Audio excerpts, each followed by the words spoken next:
श्रीमद् भागवतम के एकादश स्कंद के 13वां अध्याय। इसके पहले हम लोग उद्धव और श्री कृष्ण संवाद के रूप में दत्तात्रेय जी के 24 गुरुओं की कथा सुन रहे थे। अब इस 13वें अध्याय में श्री भगवान कहते हैं कि हे उद्धव, सत्व, रज और तम ये तीनों प्रकृति के गुण हैं, आत्मा के नहीं। सत्व के द्वारा रज और तम इन दोनों गुणों पर विजय प्राप्त कर लेनी चाहिए।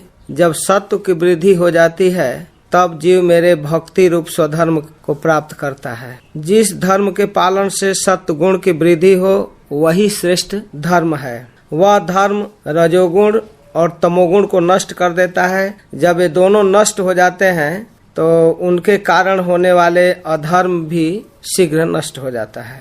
शास्त्रज्ञ महात्मा लोग जिसकी प्रशंसा करते हैं वे सात्विक है, जिसकी निंदा करते हैं वे तामसिक है, और जिसकी उपेक्षा कर देते हैं वे राजसिक हैं। प्रिय उद्धव, सत्व, रज और तम ये तीनों प्रकृति के गुण हैं, आत्मा के नहीं। सत्व के द्वारा रज और तम इन दो गुणों पर विजय प्राप्त कर लेना चाहिए। जिस धर्म के पालन से सत्वगुण की वृद्धि हो वही सबसे श्रेष्ठ है। वह धर्म रजोगुण और तमोगुण को नष्ट कर देता है।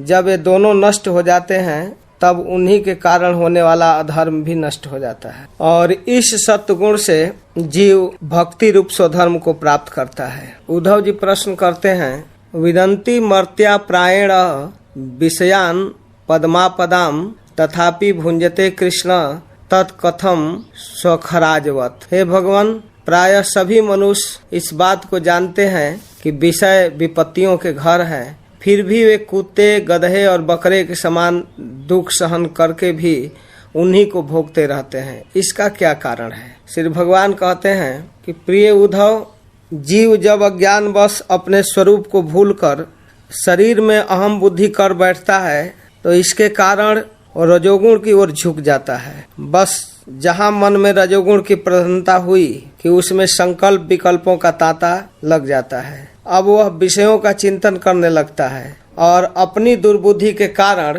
काम के फंदे में फंस जाता है, जिससे फिर छुटकारा प्राप्त करना बड़ा कठिन है। वह अज्ञानी काम बस अनेकों प्रकार के कर्म करने लगता है और इंद्रियों के बस में होकर यह जानकर भी कि इन कर्मों का अंतिम फल दुख है करता रहता है। उस समय वह रजोगुण के तीव्र वेग से अत्यंत मोहित रहता है। इसलिए विवेकी पुरुष को चाहिए कि वह आसन और प्राण वायु पर विजय प्राप्त कर अपनी शक्ति और समय के अनुसार बड़ी सावधानी से धीरे धीरे मुझ में अपना मन लगावे।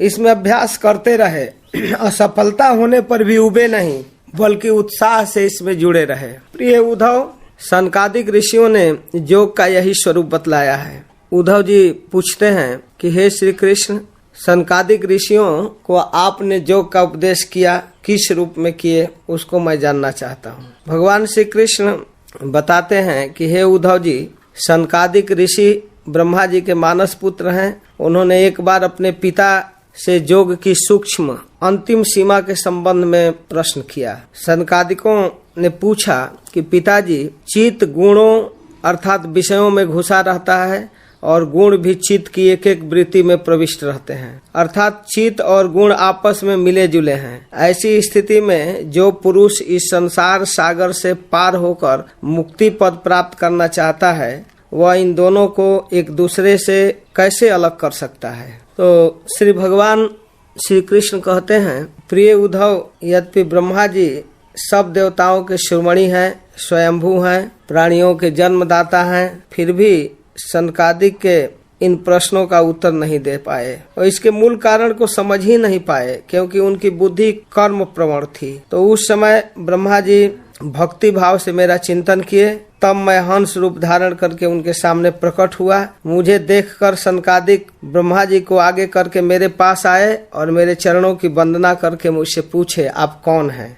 हे उद्धव जी, उनके पूछने पर उस समय मैंने कहा कि हे ब्राह्मणों, आत्मा के संबंध में आप लोगों का ऐसा प्रश्न युक्ति संगत नहीं है। मैं यदि उत्तर देने के लिए बोलूं तो किस जाति, गुण, क्रिया और संबंध आदि का आश्रय लेकर उत्तर दूं? देवता, मनुष्य, पशु, पक्षी आदि सभी पंचभूतात्मक होने के कारण अभिन्न ही हैं और परमार्थ रूप से सभी अभिन्न है। ऐसी स्थिति में आप कौन हैं? आप लोगों का यह प्रश्न ही केवल वाणी का व्यवहार है, विचार पूर्वक नहीं है, निरर्थक है। हे पुत्रों, यह चित्त चिंतन करते करते विषयाकार हो जाता है और विषय चित्त में प्रविष्ट हो जाता है, यह बात सत्य है। फिर भी विषय और चित्त दोनों ही मेरे स्वरूप भूत जीव के उपाधि मात्र है। आत्मा का चित्त और विषय के साथ कोई संबंध नहीं है। इसलिए बार बार विषयों का सेवन करते रहने से जो चित्त विषयों में आसक्त हो गया है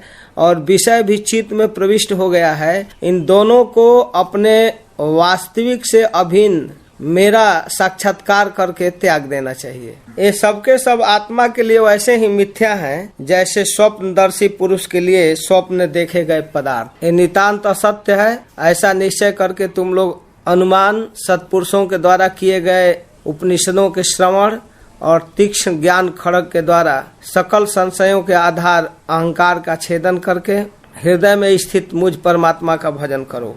जैसे मदिरा पीकर उन्मत्त पुरुष यह नहीं देखता कि मेरे द्वारा पहना हुआ यह वस्त्र शरीर पर है या गिर गया, वैसे ही स्वरूप सिद्ध पुरुष जिस समय अपने स्वरूप का साक्षात्कार कर लिया है, उस समय वह प्रारब्ध वश खड़ा है या चल रहा है या दैववश कहीं गया आया, इस पर कुछ विचार नहीं करता, क्योंकि नश्वर शरीर संबंधी इन बातों पर वह दृष्टि ही नहीं डालता। शरीर से होने वाले किसी क्रिया पर उसका ध्यान नहीं रहता।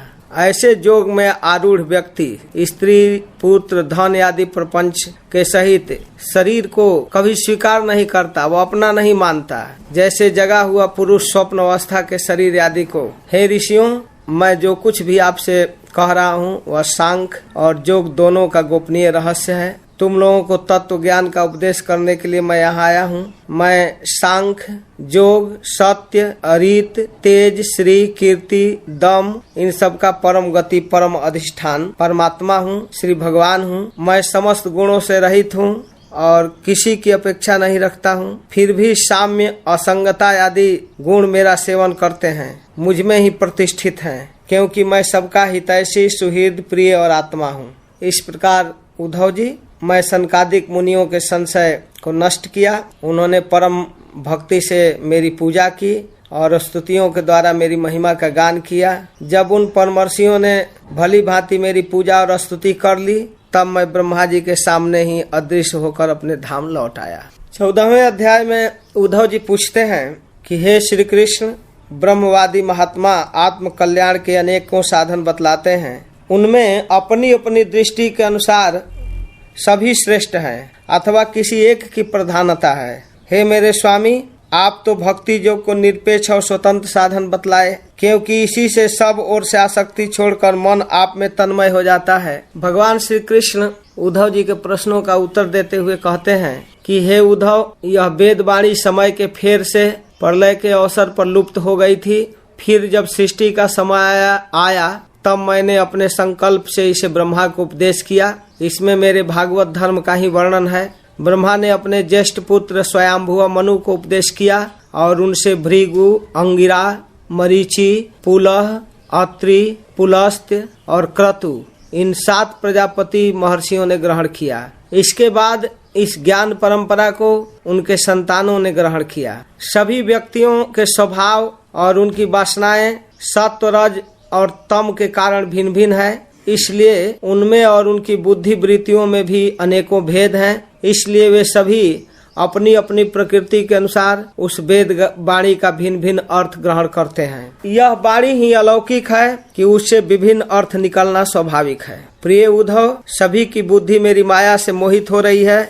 इसी से वे अपने अपने कर्म संस्कार और अपनी अपनी रुचि के अनुसार आत्म कल्याण के साधन भी एक नहीं अनेकों बतलाते हैं। पूर्व मीमांसक धर्म को, साहित्याचार जस को, काम शास्त्री काम को, जोगवेता सत्य और सम दमादि को, दंड नीतिकार ऐश्वर्य को, त्यागी त्याग को और लोकायतिक भोग को ही मनुष्य जीवन का स्वार्थ परम लाभ बताते हैं। कर्म जोगी लोग यज्ञ, तप, दान, व्रत तथा यम नियम आदि को पुरुषार्थ बताते हैं, परंतु ये सभी कर्म हैं। इनके फलस्वरूप जो लोक मिलते हैं वे नाशवान हैं। कर्मों का फल समाप्त हो जाने पर उनसे दुख ही मिलता है। वास्तव में उन सब की अंतिम गति घोर अज्ञान ही है।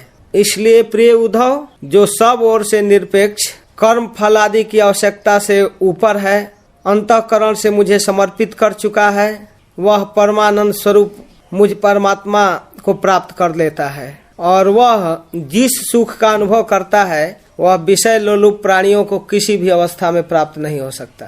वह एक अनिवर्चनीय सुख की अनुभूति करता है। न पारमेष्ठ्यम, न महेंद्रधिष्णम, न सार्वभौमम, न रसाधिपत्यम, न जोग सिद्धिर पुनर्भवम वा मय्यर पिता में क्षति मद बिनान्यत। जिसने अपने को मुझे सौंप दिया वह मुझे छोड़कर न तो ब्रह्मा का पद चाहता है, न देवराज इंद्र का। उसके मन में न तो सार्वभौम सम्राट बनने की इच्छा होती है, न वह स्वर्ग से श्रेष्ठ रसातल का स्वामी बनना चाहता है। वह जोग की बड़ी बड़ी सिद्धियां और मोक्ष तक की अभिलाषा नहीं करता। न तथा में प्रियतम आत्मजोनिर्न शंकरः, न च संकर्षणो न श्री नैवात्मा च यथा भवान। प्रिय उद्धव, मुझे तुम्हारे जैसे प्रेमी भक्त जितने प्रियतम हैं उतने प्रिय मेरे पुत्र ब्रह्मा, आत्मा शंकर, सगे भाई बलराम, स्वयं अर्धांगिनी लक्ष्मी और मेरा अपना आत्मा भी नहीं है। भगवान अद्भुत बात कर रहे हैं। जिसे किसी की अपेक्षा नहीं, जो जगत के चिंतन से सर्वथा उपरत होकर मेरे ही मनन चिंतन में तल्लीन है, राग द्वेष न रहकर सबके प्रति समान दृष्टि रखता है, उस महात्मा के पीछे पीछे मैं निरंतर यह सोचकर घुमा करता हूँ कि उसके चरणों की धूल उड़कर मेरे ऊपर पड़ जाए और मैं पवित्र हो जाऊं। भगवान अपने भक्तों की महिमा गा रहे हैं। हे उद्धव, मेरा जो भक्त अभी जितेंद्रिय नहीं है और संसार के विषय बार बार उसे बाधा पहुंचाते रहते हैं, अपनी ओर खींच लिया करते हैं, फिर भी वह क्षण क्षण में बढ़ने वाली मेरी प्रगल्भ भक्ति के प्रभाव से प्रायः विषयों से पराजित नहीं होता। हे उद्धव, न साधयति माम जोगो, न सांख्यम धर्म उद्धव, न स्वाध्याय तपः त्यागो, यथा भक्ति ममोर्जिता। जोग, साधन, ज्ञान, विज्ञान, धर्मानुष्ठान, जप, पाठ और तप त्याग मुझे प्राप्त करने में उतने समर्थ नहीं है जितनी दिनों दिन बढ़ने वाली अनन्य प्रेममयी मेरी भक्ति। मैं संतों का प्रियतम आत्मा हूँ। मैं अनन्य श्रद्धा और अनन्य भक्ति से ही पकड़ में आता हूँ। मुझे प्राप्त करने का यह एक ही उपाय है, मेरी अनन्य भक्ति।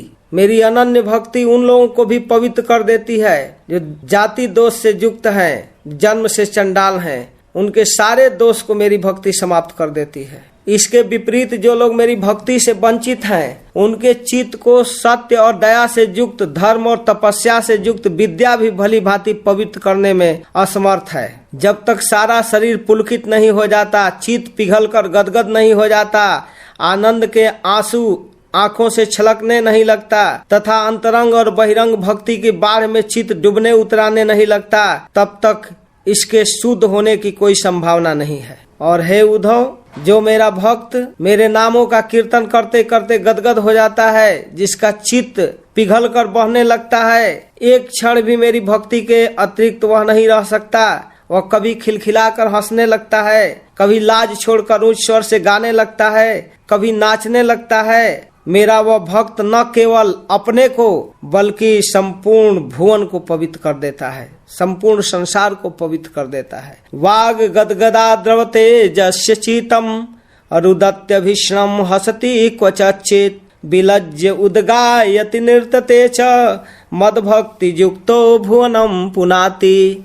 मदभक्ति युक्तो भुवनम पुनाति। मेरी भक्ति से युक्त होकर वह भुवन को पवित्र कर देता है। यथा यथात्मा परिमीर्जते सौ मत पुण्य गाथा श्रवणाभिधानयि तथा तथा पश्यति वस्तु सूक्ष्मम चक्षुर यथैवांजन संप्रयुक्तम।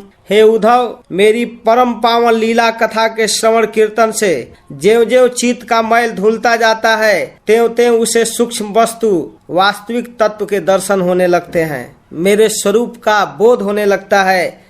जैसे अंजन के द्वारा नेत्रों का दोष मिटने पर उसमें सूक्ष्म वस्तुओं को देखने की शक्ति आ जाती है, वैसे भक्ति करते करते हमारे भक्त को हमारे स्वरूप की जानकारी हो जाती है, हमारी लीला माधुरी का ज्ञान हो जाता है, वह आनंदित हो जाता है। जो पुरुष निरंतर विषय चिंतन किया करता है उसका चित्त विषयों में फंस जाता है और जो मेरा स्मरण करता है उसका चित्त मुझ में तल्लीन हो जाता है। सीधी सी बात है। संसार का चिंतन करने वाला का मन संसार में और मेरा चिंतन करने वाला का चित्त मुझ में लग जाता है। फिर आगे श्री भगवान कहते हैं कि हे उद्धव, संयमी पुरुष स्त्रियों और उनके प्रेमियों का संग दूर से छोड़कर एकांत स्थान में बैठकर सावधानी से मेरा चिंतन करे, क्योंकि प्यारे उद्धव, स्त्रियों के संग से और स्त्री संगियों के संग से, लंपटों के संग से पुरुष को जैसा क्लेश और बंधन होता है वैसा क्लेश और बंधन और किसी के संग से नहीं होता। न तथास्य भवेत क्लेशो बंध चान्य प्रसंगतः जोषित संगात यथा पुंसो यथा तत्संगी संगतः। इसके बाद उद्धव जी पूछते हैं कि हे कमल नयन श्याम सुंदर, आप कृपा करके यह बतलाइए कि मुमुक्षु पुरुष आपका किस रूप से, किस प्रकार और किस भाव से ध्यान करे। श्री भगवान ने कहा, प्रिय उद्धव, जो न बहुत ऊंचा हो न बहुत नीचा हो, ऐसे आसन पर सीधा आराम से बैठ जाए, हाथों को अपनी गोद में रख ले और दृष्टि अपनी नासिका के अग्रभाग पर जमावे। प्राणायाम के अभ्यास से धीरे धीरे अपने इंद्रियों को जीतने का अभ्यास करना चाहिए। इसके बाद पूरक, कुंभक और रेचक तथा रेचक, कुंभक और पूरक, इन प्राणायामों के द्वारा नाड़ियों का शोधन करना चाहिए और ओंकार का चिंतन करते हुए प्रतिदिन 10-10 बार ओंकार सहित प्राणायाम का अभ्यास करना चाहिए। ऐसा करते रहने से 1 महीना के अंदर ही प्राण वायु बस में हो जाता है। इसके बाद हमारे स्वरूप का चिंतन करें, नख से सीख तक और सीख से नख तक बार बार भगवत स्वरूप का स्मरण करें। इंद्रियों को नियंत्रित करके, मन बुद्धि को एकाग्र करके हमारे स्वरूप का चिंतन करना चाहिए। मुख कमल अत्यंत प्रफुल्लित और सुंदर है, घुटनों तक लंबी मनोहर 4 भुजाएं हैं, बड़ी ही सुंदर और मनोहर गर्दन है, मरकत मणि के समान सुस्निग्ध कपोल है, उस पर मंद मंद मुस्कान की अनोखी छटा है, दोनों कानों में मकराकृत कुंडल झिलमिला रहा है, वर्षाकालीन मेघ के समान श्यामल शरीर पर पीताम्बर फहरा रहा है, श्री वत्स एवं लक्ष्मी का चिन्ह वक्षस्थल पर दाएं बाएं विराजमान है, हाथों में क्रमशः शंख चक्र गदा और पद्म धारण किए हुए हैं, गले में वनमाला लटक रही है, चरणों में नुपुर शोभा दे रही है, गले में कौस्तुभ मणि जगमगा रही है, अपने स्थान पर किरीट, कंगन, करधनी, बाजूबंद अत्यंत शोभायमान हो रहे हैं, एक एक अंग अत्यंत सुंदर और हृदयहारी है, सुंदर मुख और प्यार भरी चितवन कृपा प्रसाद की वर्षा कर रही है। हे उद्धव, मेरे इस सुकुमार रूप का ध्यान करते रहना चाहिए और अपने मन को एक एक अंगों में लगाना चाहिए। मेरे सिवा किसी वस्तु का चिंतन नहीं करना चाहिए। यद्यपि मन इधर उधर जाता है फिर भी उसे मेरे स्वरूप में लाना चाहिए, मेरे रूप चिंतन में लगाना चाहिए। जो योगी इस प्रकार तीव्र ध्यान योग के द्वारा मुझ में ही अपने चित्त का संयम करता है, उसके चित्त से संसार के वस्तुओं का चिंतन समाप्त हो जाता है और वह समस्त कर्मों के जाल से निवृत्त होकर मुझे प्राप्त कर लेता है। इसके बाद 15वें अध्याय में उद्धव जी पूछते हैं कि हे प्रभु, कौन सी धारणा करने से किस प्रकार की सिद्धि प्राप्त होती है, उसकी संख्या कितनी है। आप योगियों को सिद्धियां देते हैं, अतः आप इनका वर्णन कीजिए। तो भगवान श्री कृष्ण कहते हैं कि हे उद्धव, योग धारणा के पारगामी योगियों ने 18 प्रकार की सिद्धियां बतलाई हैं। उनमें 8 सिद्धियां तो प्रधान रूप से मुझ में ही रहती हैं, दूसरों में न्यून तथा 10 सत्गुण के विकास से प्राप्त हो जाते हैं। तो 18 प्रकार की सिद्धियां इस प्रकार हैं। अणिमा, पंचभूतों के सूक्ष्मतम मात्राएं अर्थात चट्टान में प्रवेश करने की शक्ति अणिमा कहलाती है। महिमा, आकाश आदि मेरे शरीर में मन लगाना महिमा सिद्धि है। लघिमा, वायु आदि 4 भूतों में चित्त को तदाकार करना लघिमा है। प्राप्ति, सात्विक अहंकार को मेरा स्वरूप समझकर चिंतन करना प्राप्ति है। प्राकाम्य, मुझ महत्वाभिमानी में अपना चित्त लगाना प्रकाम्य है, जिससे इच्छानुसार सभी भोग प्राप्त हो जाते हैं। ईशिता, शरीरों और जीवों को अपने इच्छानुसार चलाना ईशित्व है। वसिता, मेरे नारायण स्वरूप में मन लगाना तथा मेरे स्वाभाविक गुण प्राकट्य वसिता नाम की सिद्धि है। कामा बसाइता, अपना निर्मल मन मेरे निर्गुण ब्रह्म स्वरूप में स्थित करना कामावसायिता है। 9वां, 6 उर्मियों से मुक्ति, भूख प्यास जन्म मृत्यु और शोक मोह आदि से मुक्ति। दूर श्रवण, मन के द्वारा अनाहत नाद का चिंतन, आकाश में उपलब्ध होने वाले विविध प्राणियों की बोली सुन लेना समझ लेना।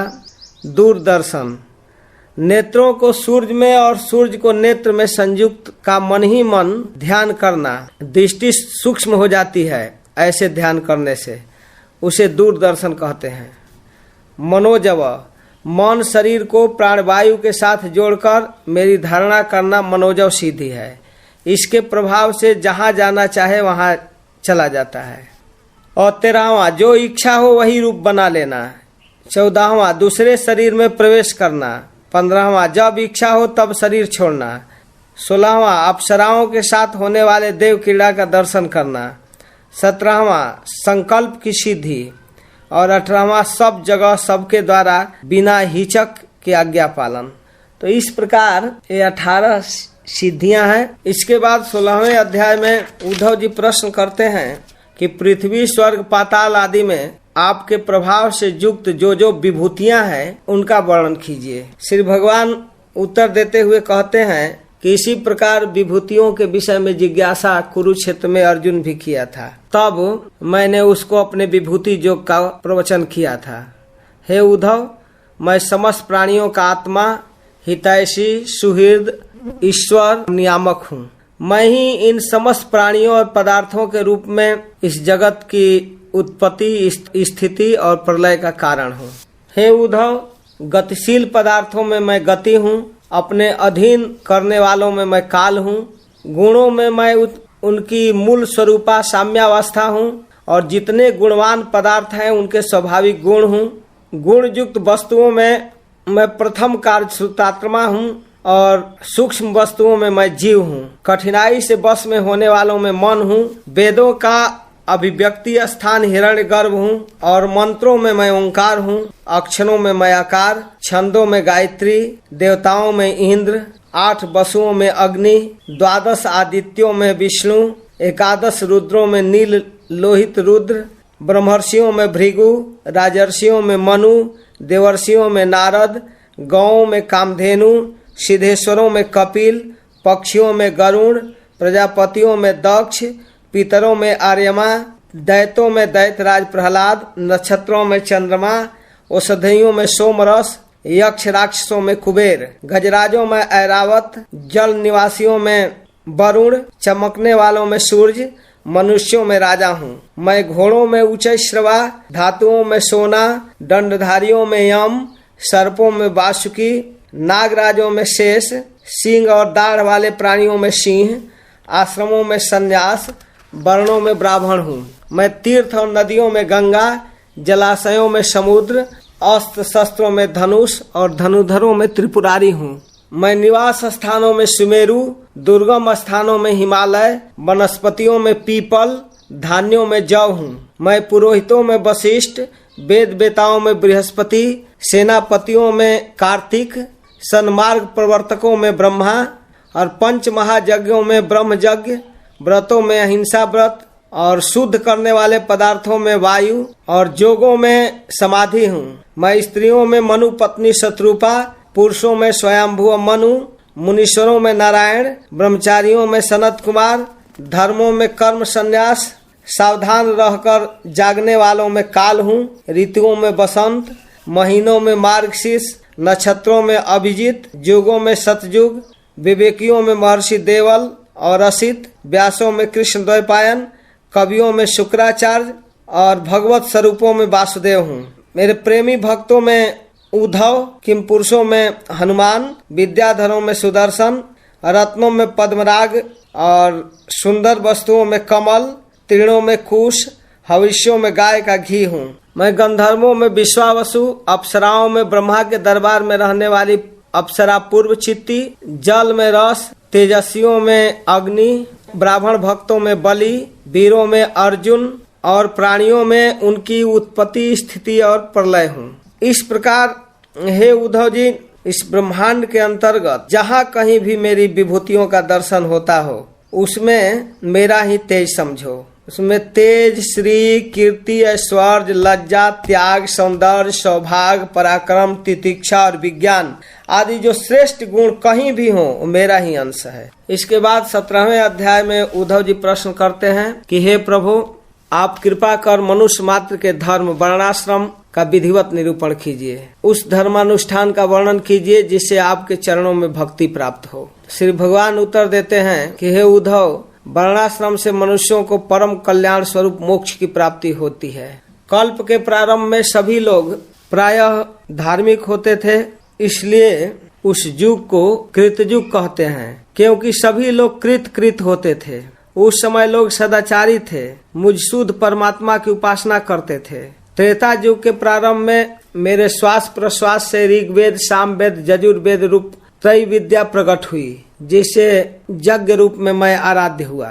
हे उद्धव, मुझ विराट पुरुष के मुख से ब्राह्मण, भुजा से क्षत्रिय, जंघा से वैश्य और चरणों से शूद्रों की उत्पत्ति हुई। उनकी पहचान उनके स्वभाव और आचरण से होती है। उद्धव जी, विराट पुरुष भी मैं ही हूँ, इसलिए मेरे ही उरु स्थल से गृहस्थ आश्रम, हृदय से ब्रह्मचर्य आश्रम, वक्षस्थल से वानप्रस्थ आश्रम और मस्तक से संन्यास आश्रम की उत्पत्ति हुई। सम, दम, तपस्या, पवित्रता, संतोष, क्षमाशीलता, सीधापन, मेरी भक्ति, दया और सत्य ये ब्राह्मण के स्वभाव हैं। तेज, बल, धैर्य, वीरता, सहनशीलता, उदारता, उद्योगशीलता, स्थिरता, ब्राह्मण भक्ति और ऐश्वर्य ये क्षत्रिय के स्वभाव है। आस्तिकता, दानशीलता, दम्भहीनता, ब्राह्मणों की सेवा वृत्ति, धन संचय से संतुष्ट न होना ये वैश्य के स्वभाव है। ब्राह्मण गाय देवताओं की निष्कपट भाव से सेवा और उसी से जो मिल जाए उसमें संतुष्ट रहना ये शूद्र का स्वभाव है। अपवित्रता, झूठ बोलना, चोरी करना, ईश्वर और परलोक की परवाह न करना, झगड़ा, काम, क्रोध एवं तृष्णा के बस में रहना ये अंत्यजों का स्वभाव है। म्लेच्छ और मुसलमान आदि अंत्यज के अंदर आते हैं। इसके बाद आश्रम, ब्रह्मचर्य, आचार्य के निर्देश से शास्त्र का अभ्यास, साधारण वेशभूषा, वीर्ज रक्षा करना, स्वयं कोई प्रयास नहीं, स्वप्न आदि में वीर्यपात होने पर भी स्नान कर प्राणायाम और गायत्री का जप करना, आचार्य के आज्ञा का अनुवर्तन ये ब्रह्मचर्य के लक्षण हैं। जब तक विद्या ध्यान पूरा न हो तब तक गुरुकुल में निवास करें। ब्रह्मचारी वानप्रस्थ और सन्यासियों को कभी भी स्त्रियों को देखना, स्पर्श करना, हंसी मजाक करना, मैथुन रत प्राणियों को देखना इत्यादि वर्जित है। अध्ययन संपन्न होने पर गुरु दक्षिणा देकर तथा अनुमति लेकर आश्रम परिवर्तन कर गृहस्थ आश्रम ग्रहण करना चाहिए। गृहस्थ आश्रम अपने अनुरूप कुलीन, उम्र में छोटी, अपने वर्ण की कन्या से विवाह करना चाहिए। यदि कामवश अन्य वर्ण की कन्या से विवाह करना हो तो अपने से निम्न वर्ण से कर सकता है। ब्राह्मण क्षत्रिय से, क्षत्रिय वैश्य से। यज्ञ, जगादि, अध्ययन और दान आदि में सभी वर्णों का समान अधिकार है, परंतु दान लेने, पढ़ाने और यज्ञ कराने का अधिकार केवल ब्राह्मण को ही है।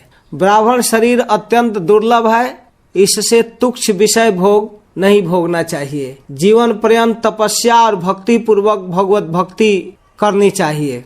गृहस्थ को ब्रह्म यज्ञ, पितृयज्ञ, देव यज्ञ, भूत यज्ञ, अतिथि क्रिया आदि के द्वारा ऋषि, देवता, पीतर, मनुष्य एवं अन्य समस्त प्राणियों की यथाशक्ति प्रतिदिन पूजा करते रहना चाहिए। हे उद्धव, गृहस्थ पुरुष कुटुंब में आसक्त न हो, बड़ा कुटुंब होने पर भी भजन में प्रमाद न करे। बुद्धिमान पुरुष को यह बात समझ लेनी चाहिए, जैसे इस लोक की सभी वस्तुएं नाशवान है, वैसे ही स्वर्गादिक परलोक के भी भोग नाशवान हैं। जो स्त्री, पुत्र, भाई, बंधु और गुरुजनों का मिलना जुलना है वह वैसा ही है जैसे किसी प्यायु पर कुछ बटोहियों का इकट्ठा हो जाना।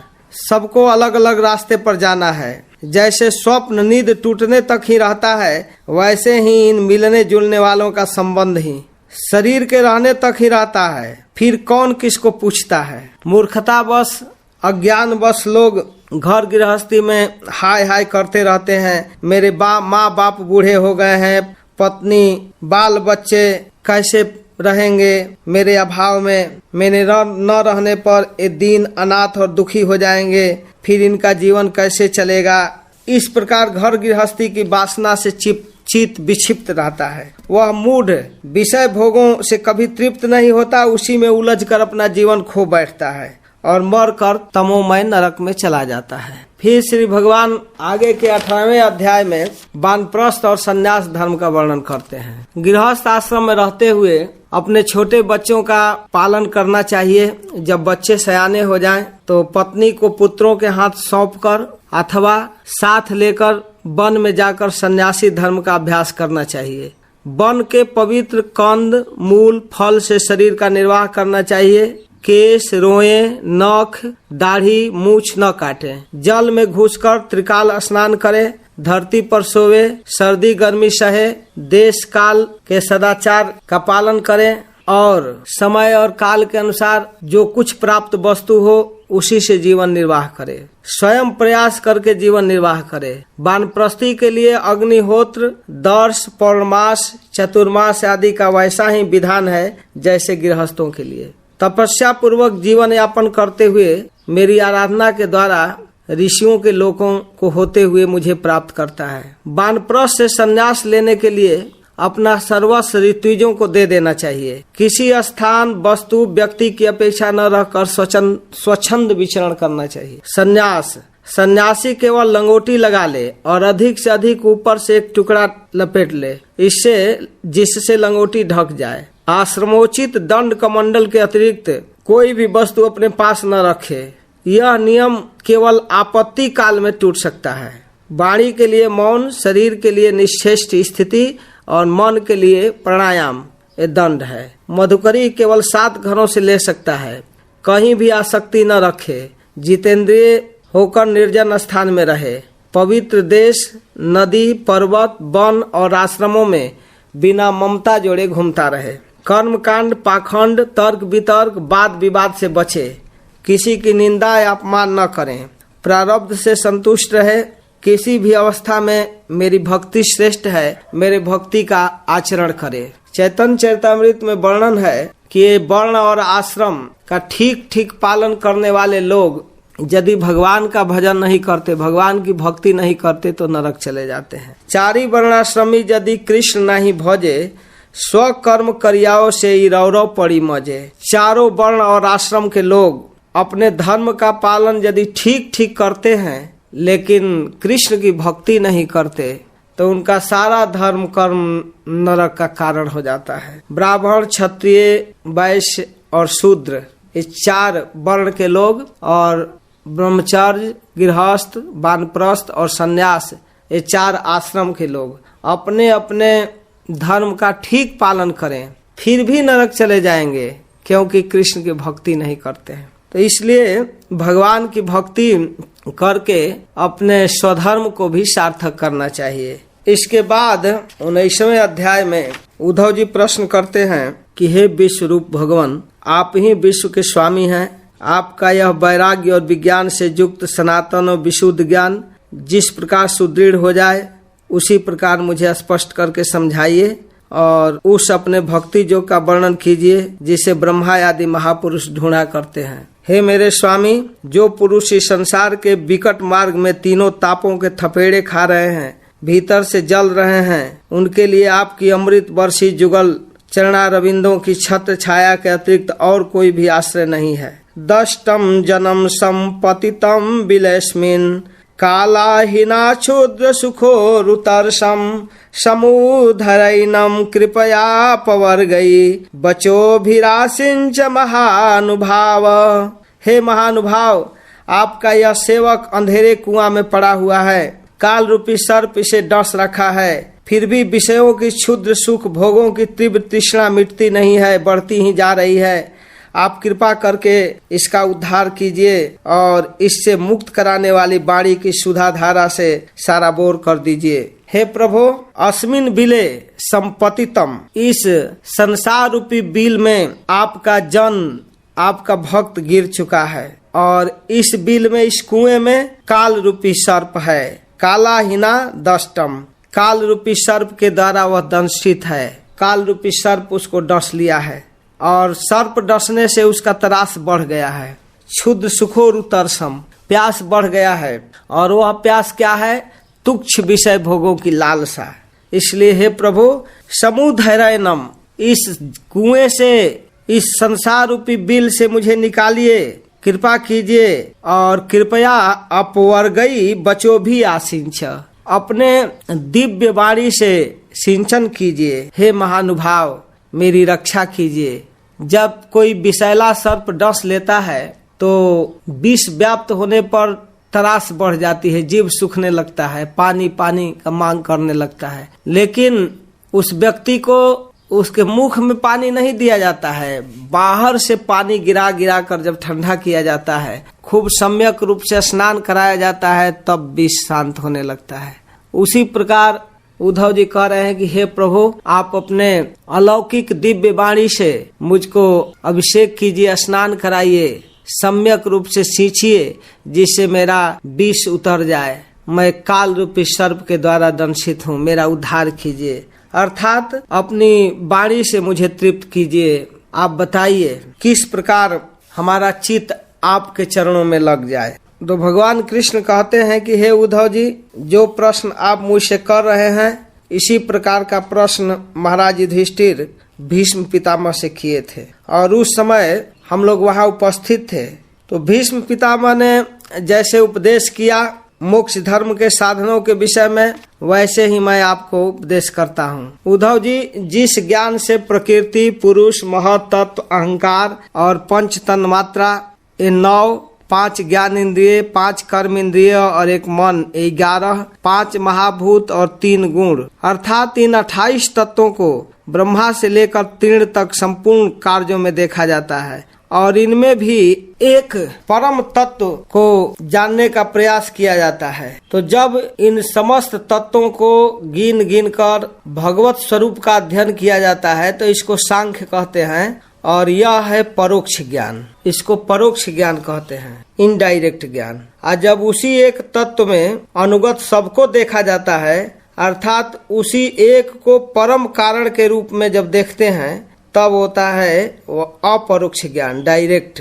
विवेकी पुरुष को चाहिए कि वह स्वर्गादिक फलदायी यज्ञ आदि कर्मों के परिणामी ब्रह्मलोक पर्यंत स्वर्गादिक सुख जो अदृष्ट है, प्रत्यक्ष विषय सुख के समान ही अमंगल, दुखदायी और नाशवान है। और इसके अतिरिक्त मेरी कथा में श्रद्धा, मेरे गुणों का गान, मेरी पूजा में निष्ठा, मेरी स्तुति, मुझे प्रणाम करना, मुझसे बढ़कर मेरे भक्तों की पूजा करना, मुझ में मन लगाना इत्यादि ये भक्ति है। मेरे लिए धन, भोग, प्राप्त सुख का त्याग करना और यज्ञ, दान, हवन, जप, तप और सब कुछ मेरे लिए करना।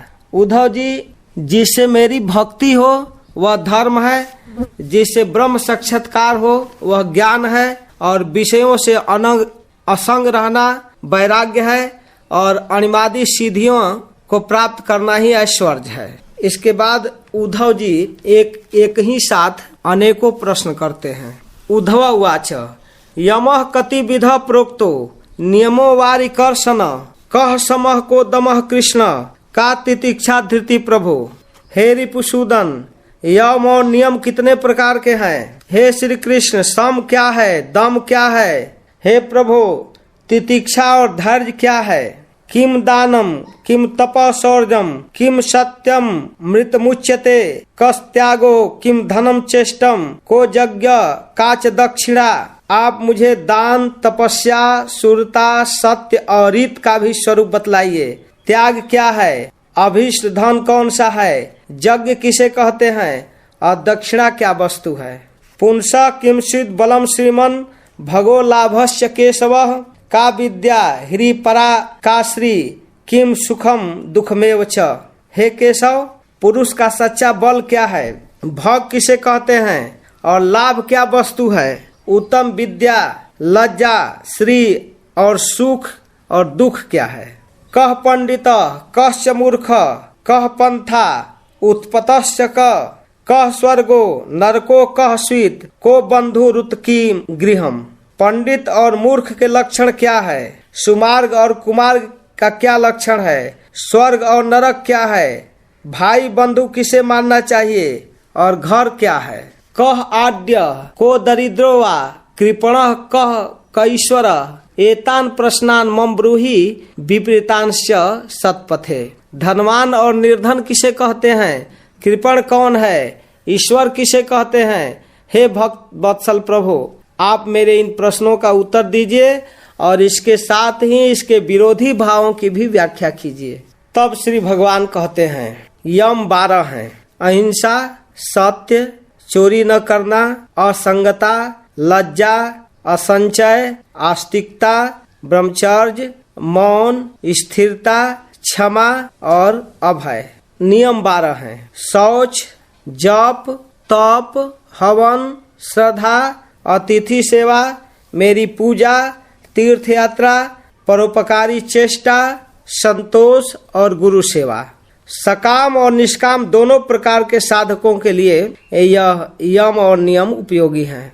बुद्धि का मुझ में लग जाना सम है, इंद्रियों का संयम दम है, न्याय से प्राप्त दुख सहना तितिक्षा है, जिह्वा और जनेंद्रिय पर विजय प्राप्त करना धैर्य है, किसी से द्रोह न करते हुए सबको अभय देना दान है, कामनाओं का त्याग तप है, वासनाओं पर विजय प्राप्त करना शूरता है, सर्वत्र सत्य स्वरूप परमात्मा का दर्शन ही सत्य है। सत्य और मधुर भाषण को रीत कहा गया है।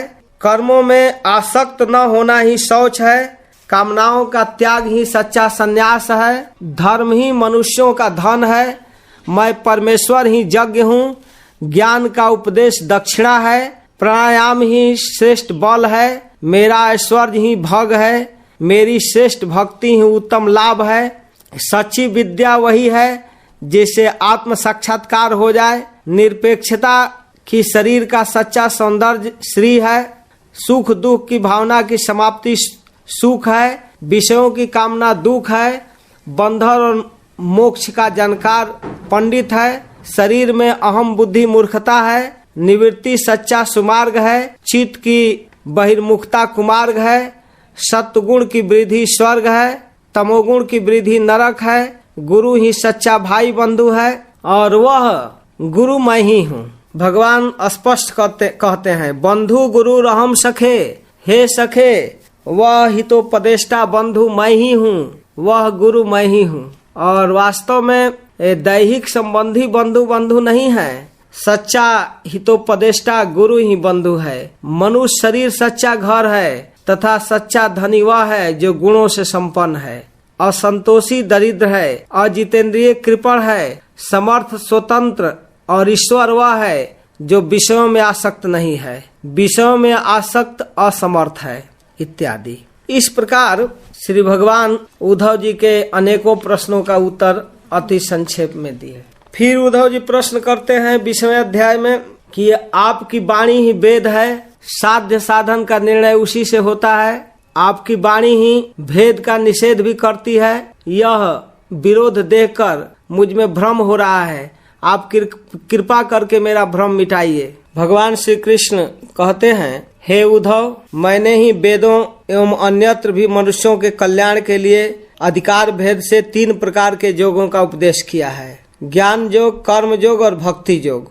मनुष्य के परम कल्याण के लिए इसके अतिरिक्त और कोई उपाय कहीं नहीं है। हे उद्धव जी, जो लोग कर्मों और उसके फलों से विरक्त हो गए हैं और उनका त्याग कर चुके हैं वे ज्ञान योग के अधिकारी हैं। इसके विपरीत जिनके चित्त में कर्मों और फलों से वैराग्य नहीं हुआ है, उनमें दुख बुद्धि नहीं हुई है, वे सकाम व्यक्ति कर्म योग के अधिकारी हैं। और जो पुरुष न तो अत्यंत विरक्त है और न अत्यंत आसक्त ही है तथा किसी पूर्व जन्म के शुभ कर्म से सौभाग्यवश मेरी लीला कथा में श्रद्धा प्राप्त कर लिया है, वह भक्ति योग का अधिकारी है। इसी संदर्भ में भगवान कहते हैं कि हे उद्धव, कर्म के संबंध में जितने भी विधि निषेध हैं उसके अनुसार तभी तक कर्म करना चाहिए जब तक कर्ममय जगत और उससे प्राप्त होने वाले स्वर्गादिक सुखों से वैराग न हो जाए, अथवा जब तक मेरी लीला कथा के श्रवण कीर्तन आदि में श्रद्धा न हो जाए। तावत कर्माणि कुर्वीत न निर्वेदेत जावता मत कथा श्रवणादौ वा श्रद्धा जावन न जायते। श्री भगवान कहते हैं कि तावत कर्माणि कुर्वीत, तब तक कर्म करते रहना चाहिए, न निर्वेदित जावता, जब तक उन कर्मों से वैराग्य न हो जाए, उस कर्म के प्रति दोष बुद्धि न हो जाए। मत कथा श्रवणादौ वा श्रद्धा जावन न जायते, अथवा मेरी कथा श्रवण में रुचि न उत्पन्न हो जाए, श्रद्धा न उत्पन्न हो जाए, तब तक कर्म करना चाहिए। कहने का मतलब यह है कि जब तक भगवत कथा में श्रद्धा न हो जाए, रुचि न उत्पन्न हो जाए, तब तक कर्म करते रहना चाहिए, क्योंकि तब तक कर्मों से वैराग्य ही नहीं हो पाएगा। जब भगवान के विषय में सुनते हैं, स्वरूप के विषय में सुनते हैं, संसार के दुखमय अवस्था के विषय में सुनते हैं, तब वैराग्य उत्पन्न होता है, कर्मों के प्रति दोष बुद्धि होती है, तब कर्म अपने आप छूटने लगता है। तो मुख्य साधन या मुख्य फल भगवान की भक्ति है, श्रवण कीर्तन आदि है। श्रवण कीर्तन करने से कर्मों के प्रति वैराग्य होता है और वैराग्य के बाद श्रवण कीर्तन प्राप्त किया जाता है।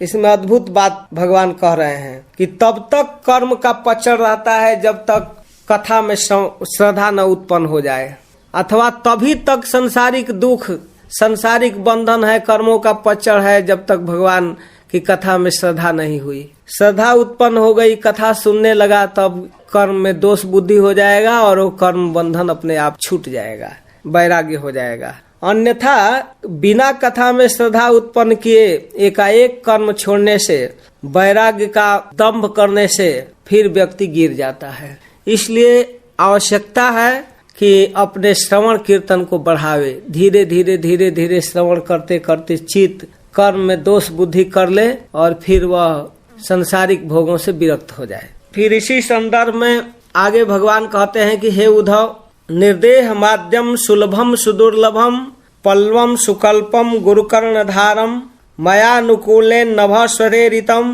पुमान भवाब्धिम न तरेत सात्महा। यह मनुष्य शरीर समस्त शुभ फलों को प्राप्ति कराने वाला है, अत्यंत दुर्लभ है, फिर भी ये सुलभ हो गया है। इस संसार सागर से पार जाने के लिए एक सुदृढ़ नौका है। शरण ग्रहण मात्र से ही गुरुदेव इसके केवट बनकर पतवार का संचालन करने लगते हैं और स्मरण मात्र से ही मैं अनुकूल वायु के रूप में इसे लक्ष्य की ओर बढ़ाने लगता हूँ।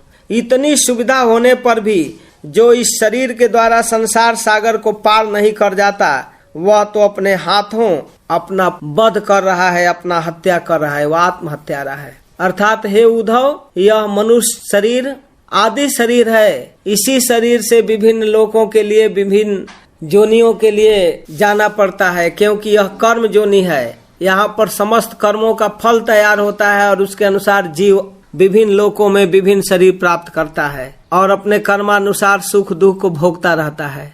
तो यह आद्यम है और दुर्लभम सुदुर्लभम, यह अत्यंत कठिन है। बहुत कठिनाई के बाद, बहुत कुछ प्रयास के बाद भगवत कृपा से यह सुलभ हुआ है। तो यह मनुष्य शरीर इस भवसागर को प्राप्त करने के लिए एक सुदृढ़ नौका है और भगवत कृपा से इस नौका को खेने के लिए कोई आध्यात्मिक गुरु प्राप्त हो गए जो आध्यात्मिक निर्देश देने लगे, तो उनके द्वारा यह नौका भवसागर को पार कर जाएगी और भगवत कृपा से अनुकूल वातावरण प्राप्त हो गया।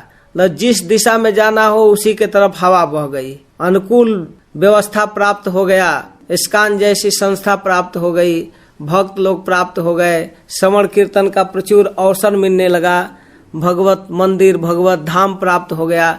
ये सब कुछ प्राप्त कर लेने के बाद बुद्धिमान पुरुष को भवसागर पार कर लेना चाहिए। अगर ये सब प्राप्त करने के बाद भी जीव यदि भवसागर को पार नहीं कर पाता है, भवसागर से पार नहीं हो जाता है, तो वह निश्चित रूप से आत्महत्यारा है। इसके बाद फिर आगे भगवान इसी साधन भक्ति की प्रशंसा करते हैं और कहते हैं कि मेरी कथा में श्रद्धा, भोगों को दुखजनक समझे, मन ही मन उसकी निंदा करे और अपना दुर्भाग्य समझकर उससे छुटकारा प्राप्ति के लिए दृढ़ निश्चयी हो, फिर प्रेम से मेरा भजन करे। तो ऐसे भक्त जो नित्य निरंतर भक्ति योग में लगा हुआ है, संसार के सभी दुखों को आसानी से पार कर जाता है। भगवान तो यहाँ तक कहते हैं कि सर्वम मद भक्ति जोगे न मद भक्तो लभतेन जसा, स्वर्गापवर्गम मद्धामम कथंचिद यदि वांछति। कर्म, तपस्या, ज्ञान, वैराग्य, योगाभ्यास, दान, धर्म और दूसरे कल्याण साधनों से जो कुछ स्वर्ग अपवर्ग मेरा परम धाम अथवा कोई भी वस्तु वो प्राप्त करना चाहे वह सब भक्ति योग के प्रभाव से प्राप्त कर लेता है। यदि वह चाहे तो अनायास प्राप्त कर लेता है सब कुछ। 2 श्लोक एक साथ हैं 32-33। जत कर्म भीर यत तपसा ज्ञान वैराग्य यतश्च यत योगेन दान धर्मेण श्रेयो भी ऋतरैरपि सर्वम मद भक्ति योगेन मद भक्तो लभतेंजसा स्वर्गापवर्गम मद्धामम कथंचिद यदि वांछति। वह जो भी चाहे प्राप्त कर लेगा, लेकिन वह कुछ चाहता नहीं, भगवान के अतिरिक्त कुछ नहीं चाहता है। तो इस प्रकार मेरे भक्ति का आश्रय लेकर वह परम कल्याण स्वरूप मेरे धाम को प्राप्त करता है और सदा सदा के लिए सुखी हो जाता है। इसके बाद फिर श्री भगवान 21वें अध्याय में कहते हैं कि हे उद्धव, मेरी प्राप्ति के 3 मार्ग भक्ति योग, ज्ञान योग और कर्म योग, जो इन्हें छोड़कर चंचल इंद्रियों के द्वारा क्षुद्र भोग भोगते रहते हैं, वे बार बार जन्म मृत्यु रूप संसार चक्र में भटकते रहते हैं। अपने अपने अधिकार के अनुसार धर्म में निष्ठा रखना गुण कहा जाता है और इसके विपरीत अनधिकार चेष्टा दोष है। हे उद्धव, यद्यपि सबके शरीरों के पंचभूत समान है, फिर भी वेदों ने इसके वर्ण और आश्रम आदि अलग अलग नाम और रूप इसलिए बना दिया है कि अपनी वासना मूलक प्रवृत्तियों को संकुचित करे, नियंत्रित करके धर्म, अर्थ, काम, मोक्ष इन 4 पुरुषार्थों को सिद्ध कर ले। शुद्धि, अशुद्धि, गुण, दोष, शुभ अशुभ आदि का जो विधान किया जाता है, उसका अभिप्राय यह है कि पदार्थ का ठीक ठीक निरीक्षण परीक्षण करना और उसमें संदेह उत्पन्न करके जोग अजोग स्वाभाविक प्रवृत्ति को नियंत्रित संकुचित करना। हे उद्धव, वह देश अपवित्र है जिसमें कृष्ण सार मृग नहीं है। वहाँ का निवासी ब्राह्मण भक्त न हो, कीकट संस्कार रहित ऊसर भूमि हो, तो वहाँ किसी भी प्रकार के शुभ कर्म नहीं किए जा सकते। और समय वह पवित्र है जिसमें कर्म करने की सामग्री मिल सके तथा कर्म भी हो सके। स्नान, दान, तपस्या, वय, सामर्थ्य, संस्कार, कर्म और मेरे स्मरण से चित्त की शुद्धि होती है। इनके द्वारा शुद्ध होकर विहित कर्मों का आचरण करना चाहिए। कहीं कहीं शास्त्र विधि से गुण दोष हो जाता है और दोष गुण हो जाता है। जैसे ब्राह्मण के लिए संध्या वंदन गायत्री गुण है किंतु शूद्र के लिए दोष है। दूध का व्यापार वैश्य के लिए गुण है किंतु ब्राह्मण के लिए अत्यंत निषिद्ध है। जो लोग पतित हैं वे पतितों का आचरण करते हैं तो उन्हें पाप नहीं लगता, बल्कि श्रेष्ठ पुरुष के लिए सर्वथा त्याज्य है। गृहस्थों के लिए अपनी पत्नी का संग पाप नहीं है किंतु सन्यासी के लिए घोर पाप है। हे उद्धव जी, बात तो यह है कि जो नीचे सोया हुआ है वह गिरेगा कहाँ। वैसे ही जो पहले से ही पतित है उनका अब और पतन क्या होगा। Diet it down, no fear no fall. हे उद्धव जी, विषयों में कहीं भी गुणों का आरोप करने से उस वस्तु के प्रति आसक्ति हो जाती है। आसक्ति होने से उसे अपने पास रखने की कामना जग जाती है और उस कामना की पूर्ति में किसी प्रकार की बाधा पड़ने पर लोगों में परस्पर कलह होने लगता है। कलह से असह्य क्रोध की उत्पत्ति होती है और क्रोध के समय अपने हित अहित का बोध नहीं रहता, अज्ञान छा जाता है। इस अज्ञान से मनुष्य कार्य अकार्य का निर्णय करने वाली व्यापक चेतना शक्ति लुप्त कर देता है। तो इस प्रकार अब मनुष्यता को छोड़कर पशुता में आ जाता है। इस प्रकार वह अस्तित्वहीन हो जाता है। मनुष्य जन्म से ही विषयों में आसक्त है और उनकी आसक्ति आत्मोन्नति में बाधक एवं अनर्थ का कारण है। कर्मवादी दुर्बुद्धि लोग वेदों का तात्पर्य न समझकर कर्माशक्ति बस पुष्पों के समान स्वर्ग आदि लोकों का वर्णन करते हैं, देखते हैं, सुनते हैं और आपस में चर्चा करते हैं। संपूर्ण श्रुतियों का बस इतना ही तात्पर्य है कि वे मेरा आश्रय लेकर मुझ में भेद आरोपित कर माया मात्र कहकर वर्णन करती है। अंत में मुझ में शांत हो जाती है क्योंकि अधिष्ठान रूप में मैं ही शेष रहता हूँ। अर्थात संपूर्ण श्रुतियों का बस एकमात्र लक्ष्य मैं हूँ। इसलिए हे उद्धव, मेरे विषय में पूर्ण सावधान रहकर मेरी भक्ति करनी चाहिए। इस संसार में व्यक्ति इस प्रकार बंध जाता है कि वह संसार के सुख को और भगवत सुख को अलग अलग नहीं कर पाता। जो निश्चित रूप से दुखमय है, क्षणिक है, नाशवान है, ऐसे सांसारिक सुख के पीछे पड़ा रहता है और नित्य शाश्वत परम सुखमय भगवत स्वरूप से अलग हो जाता है। इसलिए आवश्यकता है कि अपने स्वरूपगत कर्तव्य भगवत भक्ति को स्वीकार करे और इस अनित्य सुख का पीछा छोड़ दे। तो इस प्रकार फिर आगे भगवान 22वें अध्याय में तत्वों की संख्या और पुरुष प्रकृति विवेक का वर्णन करते हैं। उद्धव जी प्रश्न करते हैं कि हे प्रभु, ऋषियों ने तत्वों की संख्या 28, 26, 25, 7, 9, 6, 4, 11, 17, 16, 13 अनेक प्रकार से बतलाते हैं। इतनी विभिन्नताओं की क्या आवश्यकता है? क्यों इतनी विभिन्नता है? कृपया आप बतलाइए। श्री भगवान कहते हैं कि हे उद्धव, वेदज्ञ ब्राह्मण इस विषय में जो कुछ कहते हैं वो सभी ठीक है, क्योंकि सभी तत्व सब में अंतर्भूत है। मेरी माया को स्वीकार करके लोग इस तरह की बात कहते रहते हैं। हे पुरुष शिरोमणे, तत्वों का एक दूसरे में अनुप्रवेश है, इसलिए वक्ता तत्वों की जितनी संख्या बतलाता है उसके अनुसार कारण को कार्य में अथवा कार्य को कारण में मिलाकर अपनी इच्छित संख्या सिद्ध कर लेता है। इसके बाद फिर उद्धव जी पूछते हैं कि हे श्याम सुंदर, यद्यपि स्वरूपतः प्रकृति और पुरुष दोनों एक दूसरे से सर्वथा भिन्न हैं, तथापि वे आपस में इतने घुल मिल गए हैं कि उनका भेद नहीं जान पड़ता। प्रकृति में पुरुष और पुरुष में प्रकृति अभिन्न से प्रतीत होते हैं, इनकी भिन्नता स्पष्ट कैसे हो? श्री भगवान कहते हैं कि हे मित्र, मेरी माया त्रिगुणात्मिका है, वही अपने सत्व रज आदि गुणों से अनेकों प्रकार की भेद वृत्तियां पैदा कर देती है। यद्यपि इसका विस्तार असीम है, फिर भी इस विकारात्मक सृष्टि को 3 भागों में बांटा गया है: अध्यात्म, अधिदैव और अधिभूत। उदाहरण के लिए नेत्र अध्यात्म है, रूप अधिभूत है, नेत्र गोलक में स्थित सूर्य देवता अधिदैव है।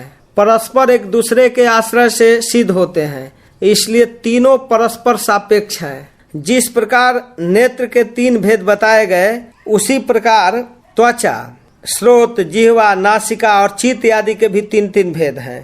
त्वचा स्पर्श और वायु, श्रवण शब्द और दिशा, जिह्वा रस और वरुण, नासिका गंध और अश्विनी कुमार, चित्त चिंतन का विषय और वासुदेव, मन का विषय और चंद्रमा, अहंकार का विषय और रुद्र, बुद्धि समझने का विषय और ब्रह्मा। इन सभी त्रिविध तत्वों में आत्मा का कोई संबंध नहीं है। आत्मा ज्ञान स्वरूप है, उसका न उन पदार्थों से कोई संबंध है, न उसमें कोई विवाद की बात है। अस्ति नास्ति, है नहीं है, सगुण निर्गुण, भाव अभाव, सत्य मिथ्या आदि जितने रूप हैं, जितने वाद विवाद हैं, सबका मूल कारण अज्ञान है। इसमें संदेह नहीं कि इस विवाद का कोई प्रयोजन है, सर्वथा व्यर्थ है। तो फिर उद्धव जी तीसरा प्रश्न इसी अध्याय में करते हैं कि हे भगवान, आपसे विमुख जीव अपने किए हुए पुण्य पापों के फलस्वरूप ऊंच नीच योनियों में जाते रहते हैं। अब यह प्रश्न है कि आत्मा का एक शरीर से दूसरे शरीर में जाना, अकर्ता का कर्म करना और नित्य वस्तु का जन्म मरण कैसे संभव है? भगवान श्री कृष्ण उत्तर देते हैं, प्रिय उद्धव, मनुष्यों का मन कर्म संस्कारों का पुंज है। उन संस्कारों के अनुसार भोग प्राप्त करने के लिए उसके साथ 5 इंद्रियां भी लगी हुई हैं। इसी का नाम है लिंग शरीर। वही कर्मों के अनुसार एक शरीर से दूसरे शरीर में, एक लोक से दूसरे लोक में आता जाता रहता है। आत्मा इस लिंग शरीर से सर्वथा पृथक है, उसका आना जाना नहीं होता, परंतु जब वह अपने को लिंग शरीर मान बैठता है, उसी में अहंकार कर लेता है, तब उसे आना जाना प्रतीत होने लगता है। यद्यपि वह भ्रांति मात्र है, आत्मा न मरता है न जन्मता है, वह अजर अमर है, लेकिन शरीर के अभिवृद्धि विनाश से वह अपने को मरना जीना समझता है। प्रिय उद्धव, इसलिए इंद्रियों से विषयों के जो भोग प्राप्त होते हैं उसमें आसक्त नहीं होना चाहिए। आत्म विषयक अज्ञान से प्रतीत होने वाला संसारिक भेद भ्रममूलक है, ऐसा समझना चाहिए। असाधु पुरुष गर्दन पकड़कर अगर बाहर निकाल दे, वाणी के द्वारा अपमान करे, उपहास करे, निंदा करे, मारे पीटे, बांधे, आजीविका छीन ले, ऊपर थूक दे, मूत दे, अथवा तरह तरह से विचलित कर दे, निष्ठा से डिगाने की चेष्टा करे, किसी भी प्रकार के उपद्रव करे तो उसे क्षुब्ध नहीं होना चाहिए, क्योंकि ये सब बेचारे अज्ञानी हैं, उन्हें परमार्थ का पता नहीं है। सभी कठिनाइयों से अपनी विवेक बुद्धि द्वारा अपने को बचा लेना चाहिए। वस्तुतः आत्मदृष्टि से समस्त विपत्तियों से बचने का एकमात्र साधन है सहनशीलता। तब उद्धव जी कहते हैं कि हे प्रभु, आप समस्त वक्ताओं के शिरोमणि हैं, मैं इस दुर्जनों के किए गए तिरस्कार को अपने मन में अत्यंत असह्य समझता हूँ। हे विश्वात्मन, जो आपके भगवत धर्मों के आचरण में प्रेम पूर्वक संलग्न है, जिन्होंने आपके चरण कमलों का आश्रय ले लिया है, उन शांत पुरुषों के अतिरिक्त बड़े बड़े विद्वानों के लिए भी दुष्टों के द्वारा किया गया तिरस्कार सह लेना अत्यंत कठिन है, क्योंकि प्रकृति अत्यंत बलवती है। तब श्री भगवान उद्धव जी के जिज्ञासा की अनुशंसा करते हुए, प्रशंसा करते हुए कहते हैं कि हे बृहस्पति शिष्य उद्धव, इस संसार में प्रायः ऐसे संत पुरुष नहीं मिलते जो दुर्जनों की कटु बाणी से बिंधे हुए अपने हृदय को संभाल लें। मनुष्य का हृदय मर्म वेदी बाणों से बिंधने पर भी उतनी पीड़ा का अनुभव नहीं करता जितनी पीड़ा उसे दुष्ट जनों के मर्मांतक एवं कठोर बाग बाढ़ पहुंचाते हैं। उद्धव जी, इस विषय में महात्मा लोग एक पवित्र इतिहास कहते हैं, मैं वही आपको सुनाऊंगा, आप मन लगाकर सुनिए। प्राचीन समय की बात है, उज्जैन में एक ब्राह्मण रहता था। खेती व्यापार आदि से उसने बहुत धन संपत्ति इकट्ठी कर ली। वह कृपण था, कामी था, लोभी और क्रोधी था। उसने अपने जाति बंधु और अतिथियों को भी कभी मधुर वाणी से प्रसन्न नहीं किया। खिलाने पिलाने की बात तो दूर रही। उसकी कृपणता और बुरे स्वभाव के कारण बेटे बेटी, भाई बंधु, नौकर चाकर, पत्नी आदि सभी दुखी रहते थे और मन ही मन उसका अनिष्ट चिंतन किया करते थे। पंच महायज्ञ के भागी देवता लोग भी बिगड़ गए। देखते देखते सारा धन नष्ट भ्रष्ट हो गया। कुछ कुटुंबियों ने छीन लिया, कुछ चोर चुरा लिए, कुछ आग लग जाने से जल गया, कुछ दंड के रूप में शासकों ने हड़प लिया। धन के नाश से हृदय में बड़ी जलन हुई। उसके मन में संसार के प्रति महान दुख बुद्धि हुई और उत्कट वैराग्य हो गया। उसने धन के दोषों को मन ही मन वर्णन किया, फिर बड़ी ही सुंदर शब्दों में अपने वैराग्य के लिए निर्णय लिया। एकादश स्कंद के इस 23वें अध्याय में भगवान इस तितिक्षु ब्राह्मण की कथा बड़े प्रेम से कह रहे हैं। फिर वह मन ही मन कहने लगा कि हाय हाय, बड़े दुख की बात है, मैंने इतने दिनों तक अपने को व्यर्थ ही सताया। जिस धन के लिए मैंने सर तोड़ परिश्रम किया वह न तो धर्म कर्म में लगा, न मेरे सुख भोग में काम आया। धन कमाने में, कमा लेने पर उसको बढ़ाने में, रखने में और खर्च करने में तथा नाश और उपभोग में, जहाँ देखो वहीं निरंतर परिश्रम, भय, चिंता और भ्रम का सामना करना पड़ता है। चोरी, हिंसा, झूठ बोलना, दंभ, काम, क्रोध, गर्व, अहंकार, भेद बुद्धि, वैर, अविश्वास, स्पर्धा, लंपटता, जुआ और शराब, ये 15 अनर्थ मनुष्यों में धन के कारण ही माने गए हैं। इसलिए कल्याणकामी पुरुष को चाहिए कि स्वार्थ एवं परमार्थ के विरोधी अर्थ नामधारी अनर्थ को दूर से छोड़ दे। देवताओं के भी प्रार्थनीय मनुष्य जन्म और उसमें भी श्रेष्ठ ब्राह्मण शरीर प्राप्त करके उसका अनादर करते हैं और अपने सच्चे स्वार्थ परमार्थ का नाश करते हैं, वे अशुभ गति को प्राप्त होते हैं। मैंने प्रमाद में अपनी आयु, धन और बल पौरुष को खो दिया। ओहो, अब बुढ़ापे में कौन सा साधन करूंगा। फिर भी कोई बात नहीं, इसमें संदेह नहीं कि सर्वदेव स्वरूप भगवान मुझ पर प्रसन्न है, तभी तो मुझको इस दशा में पहुंचाए हैं। मुझे जगत के प्रति यह दुख बुद्धि और वैराग्य दिए हैं। वस्तुतः वैराग्य ही इस संसार सागर से पार होने के लिए नौका है। इसको प्राप्त करना बड़ा कठिन है। अब मैं ऐसी अवस्था में पहुंच गया हूँ, यदि मेरे जीवन में शेष आयु है तो मैं बड़ी सावधानी के साथ तपस्या करूंगा और तपस्या के द्वारा शरीर को सुखा डालूंगा। अभी निराश होने की बात नहीं है, क्योंकि राजा खटवांग ने तो 2 घड़ी में ही भगवत धाम प्राप्त कर ली। इसके बाद वह ब्राह्मण शांत होकर मौनी सन्यासी हो गया और पृथ्वी पर स्वच्छंद रूप से विचरने लगा।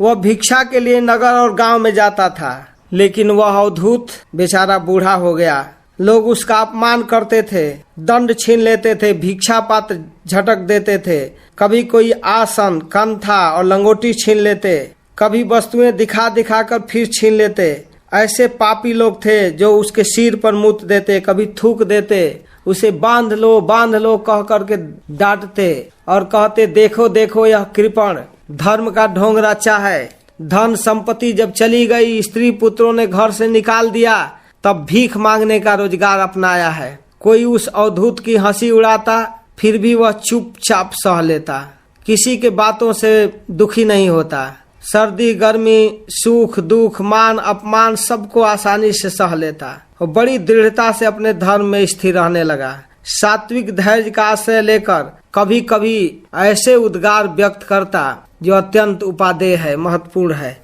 श्री भगवान ब्राह्मण के उद्गार को व्यक्त करते हैं। कभी कभी वह ब्राह्मण उद्गार व्यक्त करता, नायम जनों में सुख दुख हेतु न देवतात्मा ग्रह कर्म काला मनः परम कारण मामनन्ति संसार चक्रम परिवर्तयेद यत्। मेरे सुख और दुख का कारण ये मनुष्य हैं और न देवता हैं, न शरीर है, न ग्रह है, न कर्म और न काल। महात्मा लोग मन को ही इसका परम कारण मानते हैं। मन ही सारे संसार चक्र को चला रहा है, केवल मन में दुख की अनुभूति हो रही है। दानम स्वधर्मो नियमो यमश्च श्रुतम च कर्माणि च सद्व्रतानि सर्वे मनो निग्रह लक्षणान्तः परो हि जोगो मनस समाधि। दान, अपने धर्म का पालन, नियम, यम, वेदाध्ययन, सत्कर्म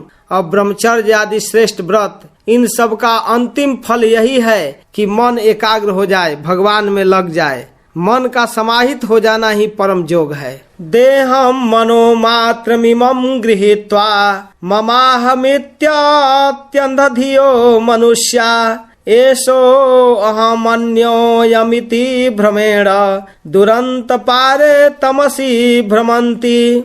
मनुष्यों की बुद्धि अंधी हो रही है, तभी तो वे इस मन कल्पित शरीर को मैं और मेरा मान बैठते हैं, फिर इन भ्रम के फंदे में फंस जाते हैं, या मैं हूँ या दूसरा है। इसका परिणाम यह होता है कि वे अनंत अज्ञान अंधकार में भटकते रहते हैं। एताम स आस्थाय परात्मनिष्ठाम अध्यासिताम पूर्वतमैर महर्षिभिः अहम तरिष्यामि दुरंत पारम तमो मुकुंदांघ्रिनिसेवयैव। बड़े बड़े प्राचीन ऋषियों मुनियों ने इस परात्मनिष्ठा का आश्रय ग्रहण किया है। मैं भी इसी का आश्रय ग्रहण करूंगा और मुक्ति तथा प्रेम के दाता भगवान के चरण कमलों की सेवा के द्वारा इस दुरंत अज्ञान सागर को अनायास पार कर जाऊंगा। इस प्रकार निर्णय लेकर वह ब्राह्मण भगवान के भक्ति में तल्लीन हो गया। तो आगे भगवान कहते हैं कि हे उद्धव जी, यह भिक्षु गीत क्या है? मूर्तिमान ब्रह्म ज्ञान की निष्ठा है। जो पुरुष एकाग्र चित्त से इसे सुनता है, सुनाता है, धारण करता है, वह कभी सुख दुख आदि द्वंद्वों के बस में नहीं होता। उनके बीच में वह सिंह के समान दहाड़ता रहता है। या एताम भिक्षुणा गीताम ब्रह्मनिष्ठाम समाहितः धारयत् श्रावयत् शृण्वन् द्वंद्वै नैवाभिभूयते। फिर आगे 24वें अध्याय में भगवान कहते हैं कि हे उद्धव, आज मैं तुम्हें सांख्य शास्त्र का निर्णय सुनाता हूँ। ब्रह्म में किसी प्रकार का विकल्प नहीं है, वह केवल अद्वितीय सत्य है। मन और वाणी की गति उसमें नहीं है। वह ब्रह्म ही माया और उसमें प्रतिबिंबित जीव के रूप में दृश्य और दृष्टा के रूप में दो भागों में विभक्त सा हो गया है। हे उद्धव, मैंने ही जीवों के शुभ अशुभ कर्मों के अनुसार प्रकृति को क्षुब्ध किया और वह सत्व रज तम ये तीन गुण प्रकट हुए और इससे उनमें क्रिया शक्ति, प्रधान सूत्र और ज्ञान शक्ति महत तत्व प्रकट हुए। फिर ये दोनों परस्पर मिलकर अहंकार को प्रकट किए। यह अहंकार ही जीवों को मोह में डालने वाला है। यह तीन प्रकार का है, सात्विक, राजस और तामस। और ये सभी पदार्थ जो अहंकार से उत्पन्न हुए, अहंकार पंच तन्मात्रा, इंद्रिय और मन का कारण है, इसलिए वह जड़ चेतन उभयात्मक है। तामस अहंकार से पंच तन्मात्राएं और उनसे 5 भूतों की उत्पत्ति हुई, तथा राजस अहंकार से इंद्रियां और सात्विक अहंकार से इंद्रियों के अधिष्ठात्री देवता उत्पन्न हुए। ये सभी पदार्थ मेरी प्रेरणा से एकत्र होकर परस्पर मिल गए और इन्होंने एक ब्रह्मांड रूप अंड को उत्पन्न किया। और जब यह अंड जल में स्थित हो गया तब मैं नारायण रूप से इसमें विराजमान हो गया। मेरी नाभि से विश्व कमल की उत्पत्ति हुई, उसी पर ब्रह्मा का आविर्भाव हुआ।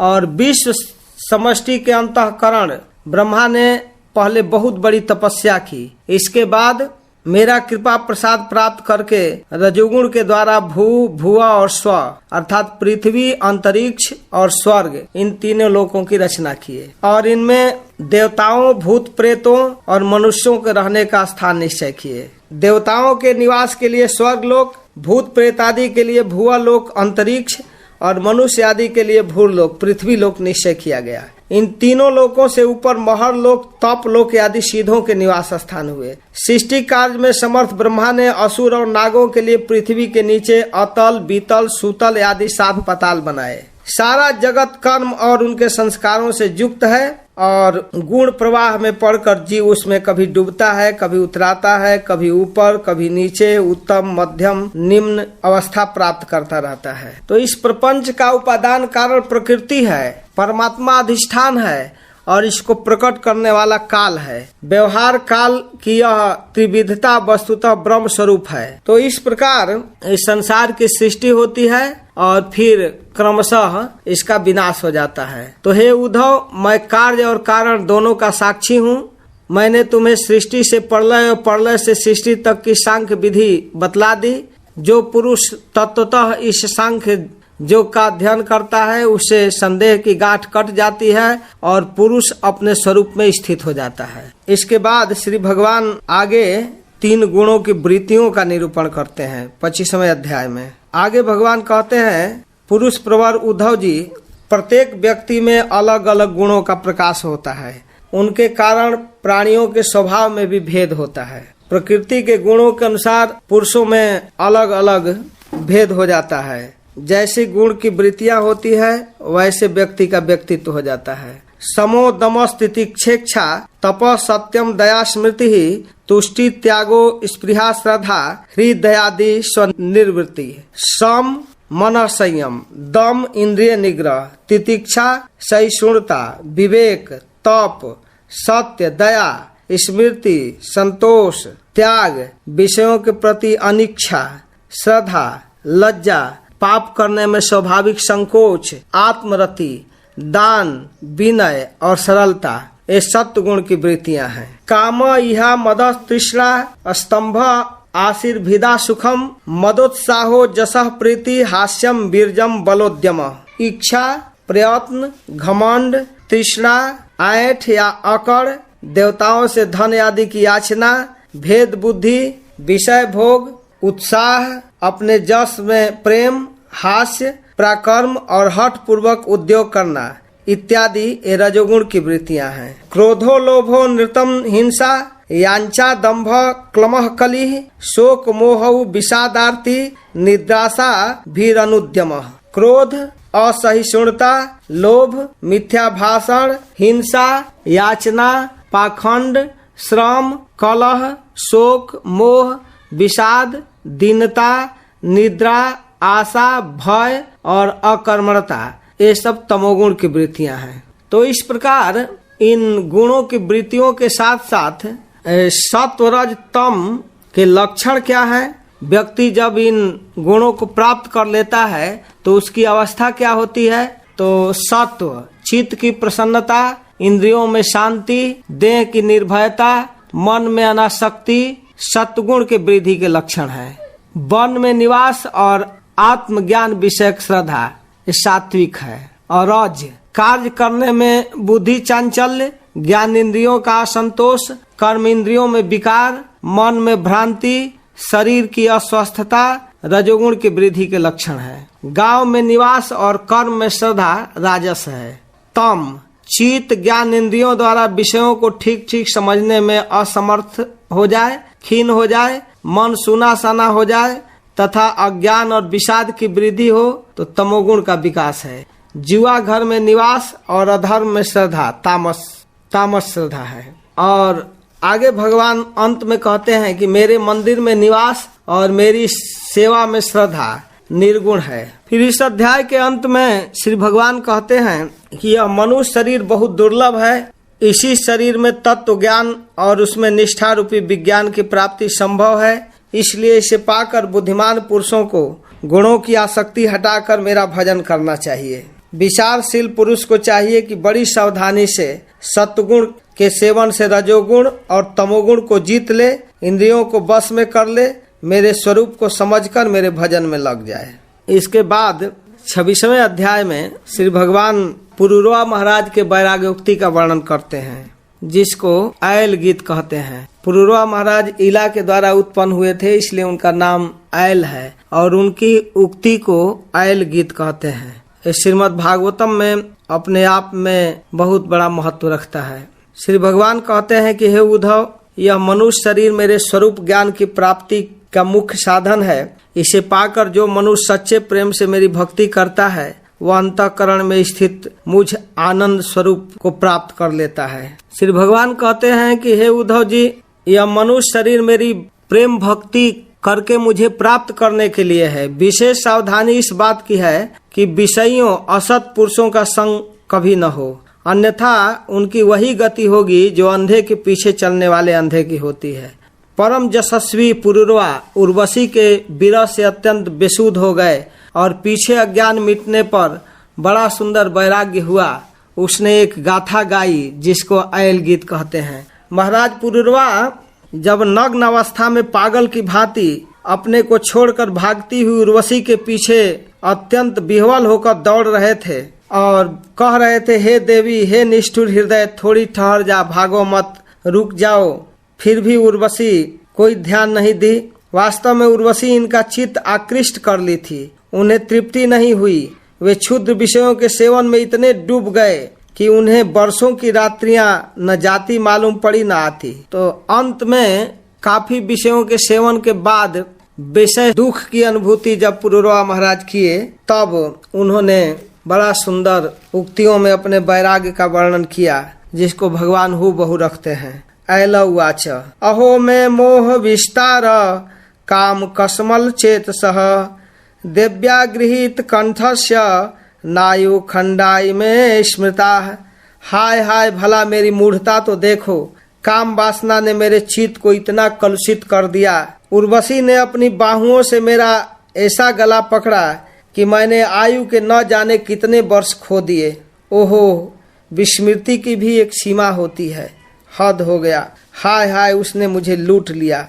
अहो में आत्म सम्मोहो जेनात्मा जोशितां कृतः क्रीड़ा मृग चक्रवर्ती नरदेव शिखामणि। अहो आश्चर्य है, मेरे मन में इतना मोह बढ़ गया जिसने नरदेव शिखामणि चक्रवर्ती सम्राट मुझ पुरुरवा को भी स्त्रियों का कीड़ा मृग बना दिया। हाय हाय, कुतस्तस्यानुभावः स्यात् तेज ईशत्वमेव वा योन्वगच्छं स्त्रियं यान्तिं खरवत पाद ताड़ितः। मैं गधे की तरह दुलत्तियां सहकर भी स्त्री के पीछे पीछे दौड़ता रहा। फिर मुझ में प्रभाव, तेज और स्वामित्व भला कैसे रह सकता है। किम विदया किम तपसा किम त्यागेन श्रुतेन वा किम विविक्तेन मौनेन स्त्रीभिर्जस्य मनोहृतम। स्त्री ने जिनका मन चुरा लिया उसकी विद्या व्यर्थ है। उसे तपस्या, त्याग और शस्त्राभ्यास से कोई लाभ नहीं, और इसमें संदेह नहीं कि उसका एकांत सेवन और मौन भी निष्फल है। स्वार्थस्या कोविदम धिंग माम मूर्खम पंडित मानिनम योहम ईश्वरताम प्राप्य स्त्री भी गो खरवंजिता। मुझे अपनी ही हानि लाभ का पता नहीं, फिर भी अपने को बहुत पंडित मानता हूँ। मुझ मूर्ख को धिक्कार है, धिक्कार है। हाय हाय, मैं चक्रवर्ती सम्राट होकर भी गधे और बैल की तरह स्त्री के फंदे में फंस गया। बोधितस्यापि देव्या में सुक्तवाकेन दुर्मते मनोगते महामोहो नापत्यात्यजितात्मनः। हाय हाय, उर्वशी ने मुझे वैदिक सूक्त के वचनों से समझाने का प्रयास किया, परंतु मेरी बुद्धि ऐसी मारी गई, मेरे मन का वह भयंकर मोह फिर भी मिटा नहीं। जब मेरी इंद्रियां ही मेरे हाथ से बाहर निकल गई थी तो मैं समझता ही कैसे। हाय हाय कि मैं तया नोपकृतम रज्ज्वा सर्प चेतसः रज्जु स्वरूपा विदुषो यो हम यद जितेंद्रिय। जो रस्सी के स्वरूप को न जानकर उसमें सर्प की कल्पना कर रहा है और दुखी हो रहा है, तो रस्सी ने उसका क्या बिगाड़ा है। इसी तरह उस उर्वशी ने हमारा क्या बिगाड़ा, क्योंकि स्वयं मैं ही अजितेंद्रिय होने के कारण अपराधी हूँ। तस्मिन् कलेवरे मेध्ये तुष्टनिष्ठे विसज्जते अहो सुभद्रम सुनसम सुस्मितम च मुखम स्त्रियः। यह शरीर मल मूत्र से भरा हुआ अत्यंत अपवित्र है। इसका अंत यही है कि पक्षी खाकर विष्ठा कर दे, इसके सड़ जाने पर इसमें कीड़े पड़ जाएं, अथवा जला देने पर राख का ढेर हो जाए। ऐसे शरीर पर लोग लट्टू हो जाते हैं और कहते हैं ओ यह स्त्री कितनी सुंदरी है, इसका नाक कितना सुघड़ है और मंद मंद मुस्कान कितनी मनोहर है। त्वंगमान सुरुधिर स्नायु मेदो मज्जा स्थित संहतऊ विणमूत्र पूये रमताम कृमिणाम कियदंतरम। यह शरीर त्वचा मांस रुधिर स्नायु मेदा मज्जा और हड्डियों का ढेर और मल मूत्र तथा पीप से भरा हुआ है। यदि मनुष्य इसमें रमता है तो मल मूत्र के कीड़ों में और उसमें क्या अंतर है। अथापि नोपसज्जेत स्त्रीषु स्त्रैणेषु चार्थवीत विषयेन्द्रिय संयोगान मन क्षुभ्यति नान्यथा। इसलिए अपने भलाई समझने वाले विवेकी पुरुष को चाहिए कि स्त्रियों और स्त्री लंपटों का संग न करे। विषय और इंद्रियों के संयोग से ही मन में विकार होता है, अन्यथा विकार का कोई अवसर नहीं प्राप्त होता। अदृष्टाद श्रुताद भावान न भावो उपजायते असंप्रयुंजतः प्राणान साम्यतिस्तमितम मनः। जो वस्तु कभी देखी या सुनी नहीं गई है उसके लिए मन में विकार नहीं होता। जो लोग विषयों के साथ इंद्रियों का संयोग नहीं होने देते उनका मन अपने आप निश्चल होकर शांत हो जाता है। तस्मात् संगो न कर्तव्य स्त्रीषु स्त्रैणेषु चेन्द्रियै विदुषाम चाप्य विश्रब्ध षड्वर्ग किमु मादृशाम। अतः वाणी कान और मन आदि इंद्रियों से स्त्रियों और स्त्री लंपटों का संग कभी नहीं करना चाहिए। मेरे जैसे लोगों की बात ही क्या, बड़े बड़े विद्वानों के लिए भी अपनी इंद्रियां और मन विश्वसनीय नहीं है। तो इस प्रकार पुरूरवा महाराज की उद्गारों को व्यक्त करते हुए श्री भगवान आगे कहते हैं एवं प्रगायन नृपदेव देव स उर्वशी लोक मथो विहाय आत्मानमात्मान्यवगम्य माम वै उपार मज्ञान विधूत मोह। इस प्रकार पुरूरवा महाराज उर्वशी के लोक का त्याग कर दिए और जब ज्ञान हो गया तो उसके मोह को त्याग करके आत्म स्वरूप में स्थिर हो गए और शांत भाव में स्थित होकर मेरा भजन किए। ततो दुसंग मुत्सृज्य सत्सु सज्जित बुद्धिमान संत एतस्य छिन्दन्ति मनोव्यासंग मुक्ति भी। इसलिए बुद्धिमान पुरुष को चाहिए कि पुरूरवा महाराज की भांति कुसंग को छोड़कर सत्संग करे। संत पुरुष अपने सदुपदेश से उसके मन की आसक्ति को नष्ट कर देते हैं। संत एतस्य छिन्दन्ति, संत पुरुष तोड़ देते हैं उसके बंधन को।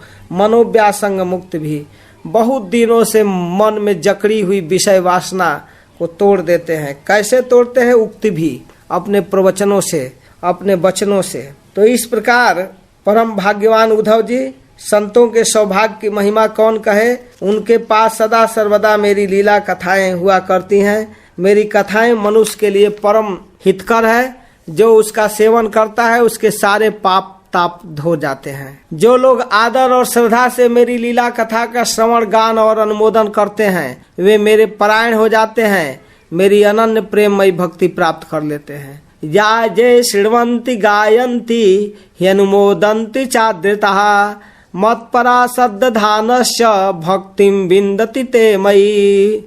और आगे भगवान कहते हैं कि भक्तिम लब्धवतः साधो किम अन्यदवशिष्यते मयि अनंत गुणे ब्रह्मणि आनंदानुभवात्मनि।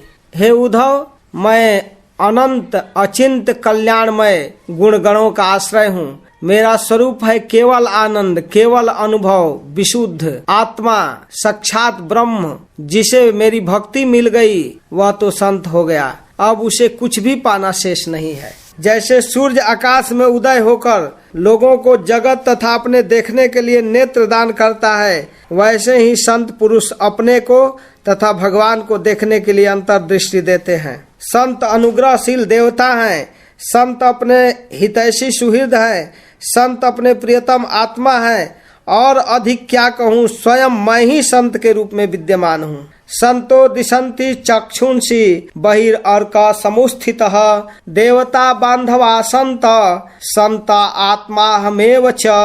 मैं स्वयं संत के रूप में रहता हूँ। इस प्रकार श्री भगवान उद्धव से भक्ति की महिमा गा रहे हैं, सत्संग की महिमा गा रहे हैं। इसके बाद 27वें अध्याय में उद्धव जी प्रश्न करते हैं कि हे भक्त वत्सल प्रभु, जिस क्रिया जो का आश्रय लेकर भक्त जन आपकी अर्चा पूजा करते हैं, आप अपने उस साधन रूप क्रिया जो का वर्णन कीजिए जिससे आप प्रसन्न होते हैं। तो भगवान श्री कृष्ण उद्धव जी के प्रति कहते हैं कि हे उद्धव जी, मेरी पूजा की 3 विधियां हैं, वैदिक, तांत्रिक और मिश्रित। मेरे भक्त को जो अनुकूल जान पड़े उसी विधि से मेरी आराधना करनी चाहिए। पहले अपने अधिकार के अनुसार शास्त्रोक्त विधि से जगोपवित्र संस्कार कर ले, द्विजत्व को प्राप्त करे, फिर पिता एवं गुरु रूप मुझ परमात्मा की पूजा वैदिक सामग्रियों के द्वारा मूर्ति, वेदी, अग्नि, सूर्य, जल, हृदय अथवा ब्राह्मण में चाहे किसी में भी आराधना करे। प्रातः उठकर शौचादि क्रिया से निवृत्त होकर वेदोक्त संध्या वंदन आदि नित्य कर्म करना चाहिए। इसके बाद मेरी आराधना वैदिक और तांत्रिक विधि से करनी चाहिए। मेरी मूर्ति 8 प्रकार की होती है, पत्थर की, लकड़ी की, धातु की, मिट्टी की, चित्रमयी, बालुकामयी, मनोमयी और मणिमयी। चल और अचल भेद से 2 प्रकार की प्रतिमा होती है। अचल प्रतिमा के पूजन में प्रतिदिन आवाहन और विसर्जन नहीं करना पड़ता। प्रसिद्ध वैदिक पदार्थों से मेरी पूजा की जाती है, परंतु जो निष्काम है वह अनायास प्राप्त वस्तुओं से या भावना मात्र से ही हृदय में मेरी पूजा कर ले। यदि कोई भक्त मुझे बहुत सी सामग्री निवेदन करे तो भी मैं उससे संतुष्ट नहीं होता, और भक्त श्रद्धा पूर्वक समर्पित जल से मेरी पूजा करे तो मैं प्रसन्न हो जाता हूँ। फिर गंध, पुष्प, धूप, दीप और नैवेद्य आदि वस्तुओं से मेरी पूजा करे तो कहना ही क्या है। पूजा सामग्री जुटाकर कुश के चटाई पर पूर्व या उत्तर मुंह बैठकर मेरी पूजा करे। फिर विधि पूर्वक अंग न्यास करन्यास करे। इसके बाद मूर्ति में मंत्र न्यास करे। फिर हाथ से पूर्व समर्पित वस्तुओं को हटाकर पोंछ ले। इसके बाद जल भरे हुए कलश और प्रोक्षण पात्र आदि से पूजा करे। गंध, धूप आदि से मेरी पूजा करे। फिर पूजा पद्धति के अनुसार पूजा करे। तत्पश्चात मेरी लीलाओं का गान करे, वर्णन करे, अभिनय करे, नृत्य करे, स्वयं मेरी कथा सुने, दूसरों को सुनावे, स्तुति करे, प्रार्थना करे। इसके बाद दंडवत प्रणाम करे। जिस प्रतिमा में श्रद्धा हो उन्हीं की पूजा करनी चाहिए, क्योंकि मैं सर्वात्मा हूँ और समस्त प्राणियों में तथा अपने हृदय में भी स्थित हूँ। शक्ति हो तो सुदृढ़ मंदिर बनवावे, बगीचा लगवावे, नित्य पूजा, पर्व, यात्रा, उत्सव की व्यवस्था करे। जो लोग ऐसे कामों में सहायता करते हैं, प्रेरणा और अनुमोदन करते हैं, वे मरने के बाद स्वयं करने वाले के समान फल के भागीदारी होते हैं। यदि उनका हाथ अधिक रहा तो फल भी अधिक मिलता है। इस प्रकार भगवान अर्चन के लिए उत्साहित कर रहे हैं, मंदिर निर्माण आदि के लिए प्रोत्साहन दे रहे हैं। फिर आगे परमार्थ का निरूपण करते हैं। उद्धव जी कुछ तो पूछते हैं, कुछ बिना पूछे ही भगवान बताते जा रहे हैं। हे उद्धव जी, व्यवहार में पुरुष और प्रकृति, दृष्टा और दृश्य के भेद से जगत 2 प्रकार का जान पड़ता है, तथापि परमार्थ दृष्टि से सब एक ही अधिष्ठान स्वरूप है। इसलिए शांत, घोर, मूढ़ स्वभाव के अनुसार कर्मों की न तो स्तुति करनी चाहिए न निंदा। जो पुरुष दूसरों के स्वभाव और कर्मों की प्रशंसा अथवा निंदा करता है वह शीघ्र ही अपने यथार्थ परमार्थ पद से च्युत हो जाता है। प्रशंसा तथा निंदा उसकी सत्यता के भ्रम को और भी दृढ़ करती है। उद्धव जी, जो कुछ प्रत्यक्ष या परोक्ष वस्तु है वह सर्वात्मा भगवान ही है। यही विश्व सृष्टि के निमित्त और उपादान कारण है। प्रत्यक्ष अनुमान और शास्त्र और आत्मानुभूति आदि सभी प्रमाणों से सिद्ध है कि यह जगत उत्पत्ति विनाशील होने के कारण अनित्य एवं असत्य है। यह बात जानकर जगत में असंग भाव से विचरण करना चाहिए। फिर उद्धव जी पूछते हैं कि आत्मा दृष्टा तथा स्वयं प्रकाश है और देह दृश्य तथा जड़ है। इस स्थिति में दोनों का जन्म मृत्यु असंभव है, परंतु इसका होना उपलब्ध होता है। फिर यह जन्म मृत्यु रूप संसार किसका है, शरीर का कि आत्मा का? श्री भगवान उत्तर देते हुए कहते हैं कि जैसे स्वप्न में अनेकों विपत्तियां आती है पर वास्तव में वो है नहीं, फिर भी स्वप्न टूटने तक उसका अस्तित्व नहीं मिटता है, वैसे ही संसार व्यापार नहीं होने पर भी अहंकार के कारण नित्य सा लगता है। अर्थे यह विद्यमानेपि संस्कृति न निवर्तते ध्यायतो विषयानस्य स्वप्ने अनर्थागमो यथा। फिर अहंकार के कारण शोक, हर्ष, भय, क्रोध, लोभ, मोह, स्पृहा, जन्म मृत्यु का शिकार आत्मा को होना पड़ता है। आत्मा से इनका कोई संबंध नहीं है। वास्तव में मन, वाणी, प्राण और शरीर अहंकार के ही कार्य हैं। मननशील पुरुष उपासना की शान पर चढ़ाकर ज्ञान की तलवार से अत्यंत तीखी बना ले और देहाभिमान रूप अहंकार का मूल उच्छेदन करके पृथ्वी में निर्द्वंद होकर विचरे, फिर उसमें किसी प्रकार की आशा तृष्णा नहीं रहती। हे उद्धव जी, जैसे भली भांति चिकित्सा न करने पर रोग का समूल नाश नहीं होता, वह बार बार उभर कर मनुष्य को सताता रहता है, वैसे ही जिस मन की वासनाएं और कर्मों का संस्कार मिटा नहीं है, स्त्री पुत्र आदि में आसक्ति है, वह बार बार अधूरे जोगी को बेधता रहता है। कई बार जोग भ्रष्ट भी कर देता है। जो अपने स्वरूप में स्थित हो गया है उसे इस बात की भी पता नहीं रहता कि बैठा है कि चल रहा है कि भोजन कर रहा है कि मल मूत्र त्याग रहा है, क्योंकि उसकी वृत्ति आत्म स्वरूप में स्थित हो जाती है, वह कृष्ण भावना भावित हो जाता है। काम क्रोध आदि विघ्नों को मेरे चिंतन और नाम संकीर्तन आदि के द्वारा नष्ट कर देना चाहिए तथा पतन की ओर ले जाने वाले दंभ, मद आदि विघ्नों को धीरे धीरे महापुरुषों की सेवा के द्वारा दूर कर देना चाहिए।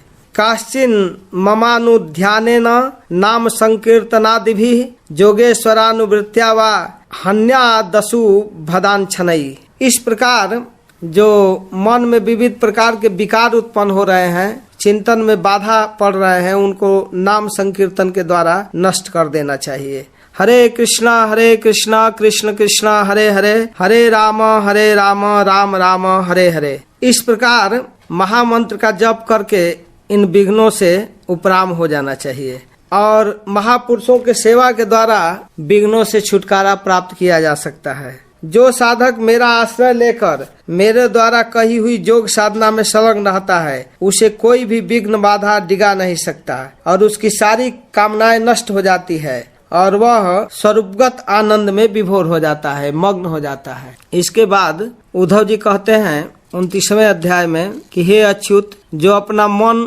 बस में नहीं कर सका, उसके लिए आपकी बतलाई हुई इस योग साधना को तो मैं बहुत कठिन समझता हूँ। अतः अब आप कोई ऐसा सरल और सुगम साधन बतलाइए जिससे मनुष्य आसानी से कर सके और अनायास ही परम पद को प्राप्त कर सके। हे प्रभु, आप सबके प्रियतम और स्वामी हैं। आप अपने अनन्य शरणागतों को सब कुछ दे देते हैं। आपने बलि, प्रहलाद आदि अपने भक्तों को जो कुछ दिया है, उसे जानकर ऐसा कौन पुरुष होगा जो आपको छोड़ देगा। यह बात किसी प्रकार बुद्धि में नहीं आती कि भला कोई विचारवान विस्मृति के गर्त में डालने वाले तुच्छ विषयों में फंसा रखने वाले भोगों को क्यों आपसे चाहेगा। हम लोग आपके चरण कमलों के रज के उपासक हैं, हमारे लिए दुर्लभ ही क्या है। हे प्रभु, अति सुगमतम अपने भागवत धर्म का उपदेश कीजिए। तब श्री भगवान कहते हैं कि प्रिय उद्धव, अब मैं तुम्हें अपने उस मंगलमय भागवत धर्मों का उपदेश करता हूँ जिनका श्रद्धा पूर्वक आचरण करके मनुष्य संसार रूप दुर्जय मृत्यु को अनायास जीत लेता है। उद्धव भक्त को चाहिए कि अपने सारे कर्म मेरे लिए करे और धीरे धीरे उनको करते समय मेरे स्मरण का अभ्यास बढ़ावे। मेरा भक्त जिन पवित्र स्थानों में निवास करता हो उसी में रहे और देवता, असुर अथवा मनुष्यों में जो मेरे अनन्य भक्त हों उनके आचरण का अनुसरण करे। पर्व के अवसरों पर सबके साथ मिलकर अथवा अकेले ही नृत्य, गान, वाद्य आदि का व्यवस्था करे, उत्सव करे। सब जगह सम दृष्टि रखे। अपने लोग यदि हंसी उड़ावे तो उड़ाने दे, उसकी परवाह न करे, मैं अच्छा हूँ वह बुरा है, ऐसी देह दृष्टि को और लोक लज्जा को छोड़ दे और सभी जीवों के साथ सम्मान का व्यवहार रखे, यहाँ तक कि कुत्ते, चंडाल, गौ और गधे तक को भी पृथ्वी पर गिरकर दंडवत प्रणाम करे। भगवान भक्तों को दैन्यता सिखा रहे हैं। फिर आगे भगवान कहते हैं कि हे उद्धव जी, मेरे प्राप्ति के जितने साधन हैं उनमें से मैं सबसे श्रेष्ठ साधन यही समझता हूँ कि समस्त प्राणियों और पदार्थों में मन, वाणी और शरीर की समस्त वृत्तियों से मेरा ही भावना किया जाए। यही मेरा अपना भागवत धर्म है। सब जगह सभी जीवों के अंदर मैं हूँ, इस भावना से सबका सम्मान करे। विवेकियों के विवेक और चतुरों की चतुराई की पराकाष्ठा इसी में है कि वे इस विनाशी और असत्य शरीर के द्वारा मुझ अविनाशी को प्राप्त कर ले, मेरी भक्ति करे। जो पुरुष मेरे भक्तों को इस भागवत धर्म का रहस्य स्पष्ट करके समझाएगा, उस ज्ञानदाता को मैं प्रसन्न होकर मन से अपना स्वरूप तक दे डालूंगा, उसे आत्मज्ञान करा दूंगा। यह एतन मम भक्तेषु संप्रदद्यात् सुपुष्कलम तस्याहं ब्रह्मदायस्य ददाम्यात्मानम् आत्मना।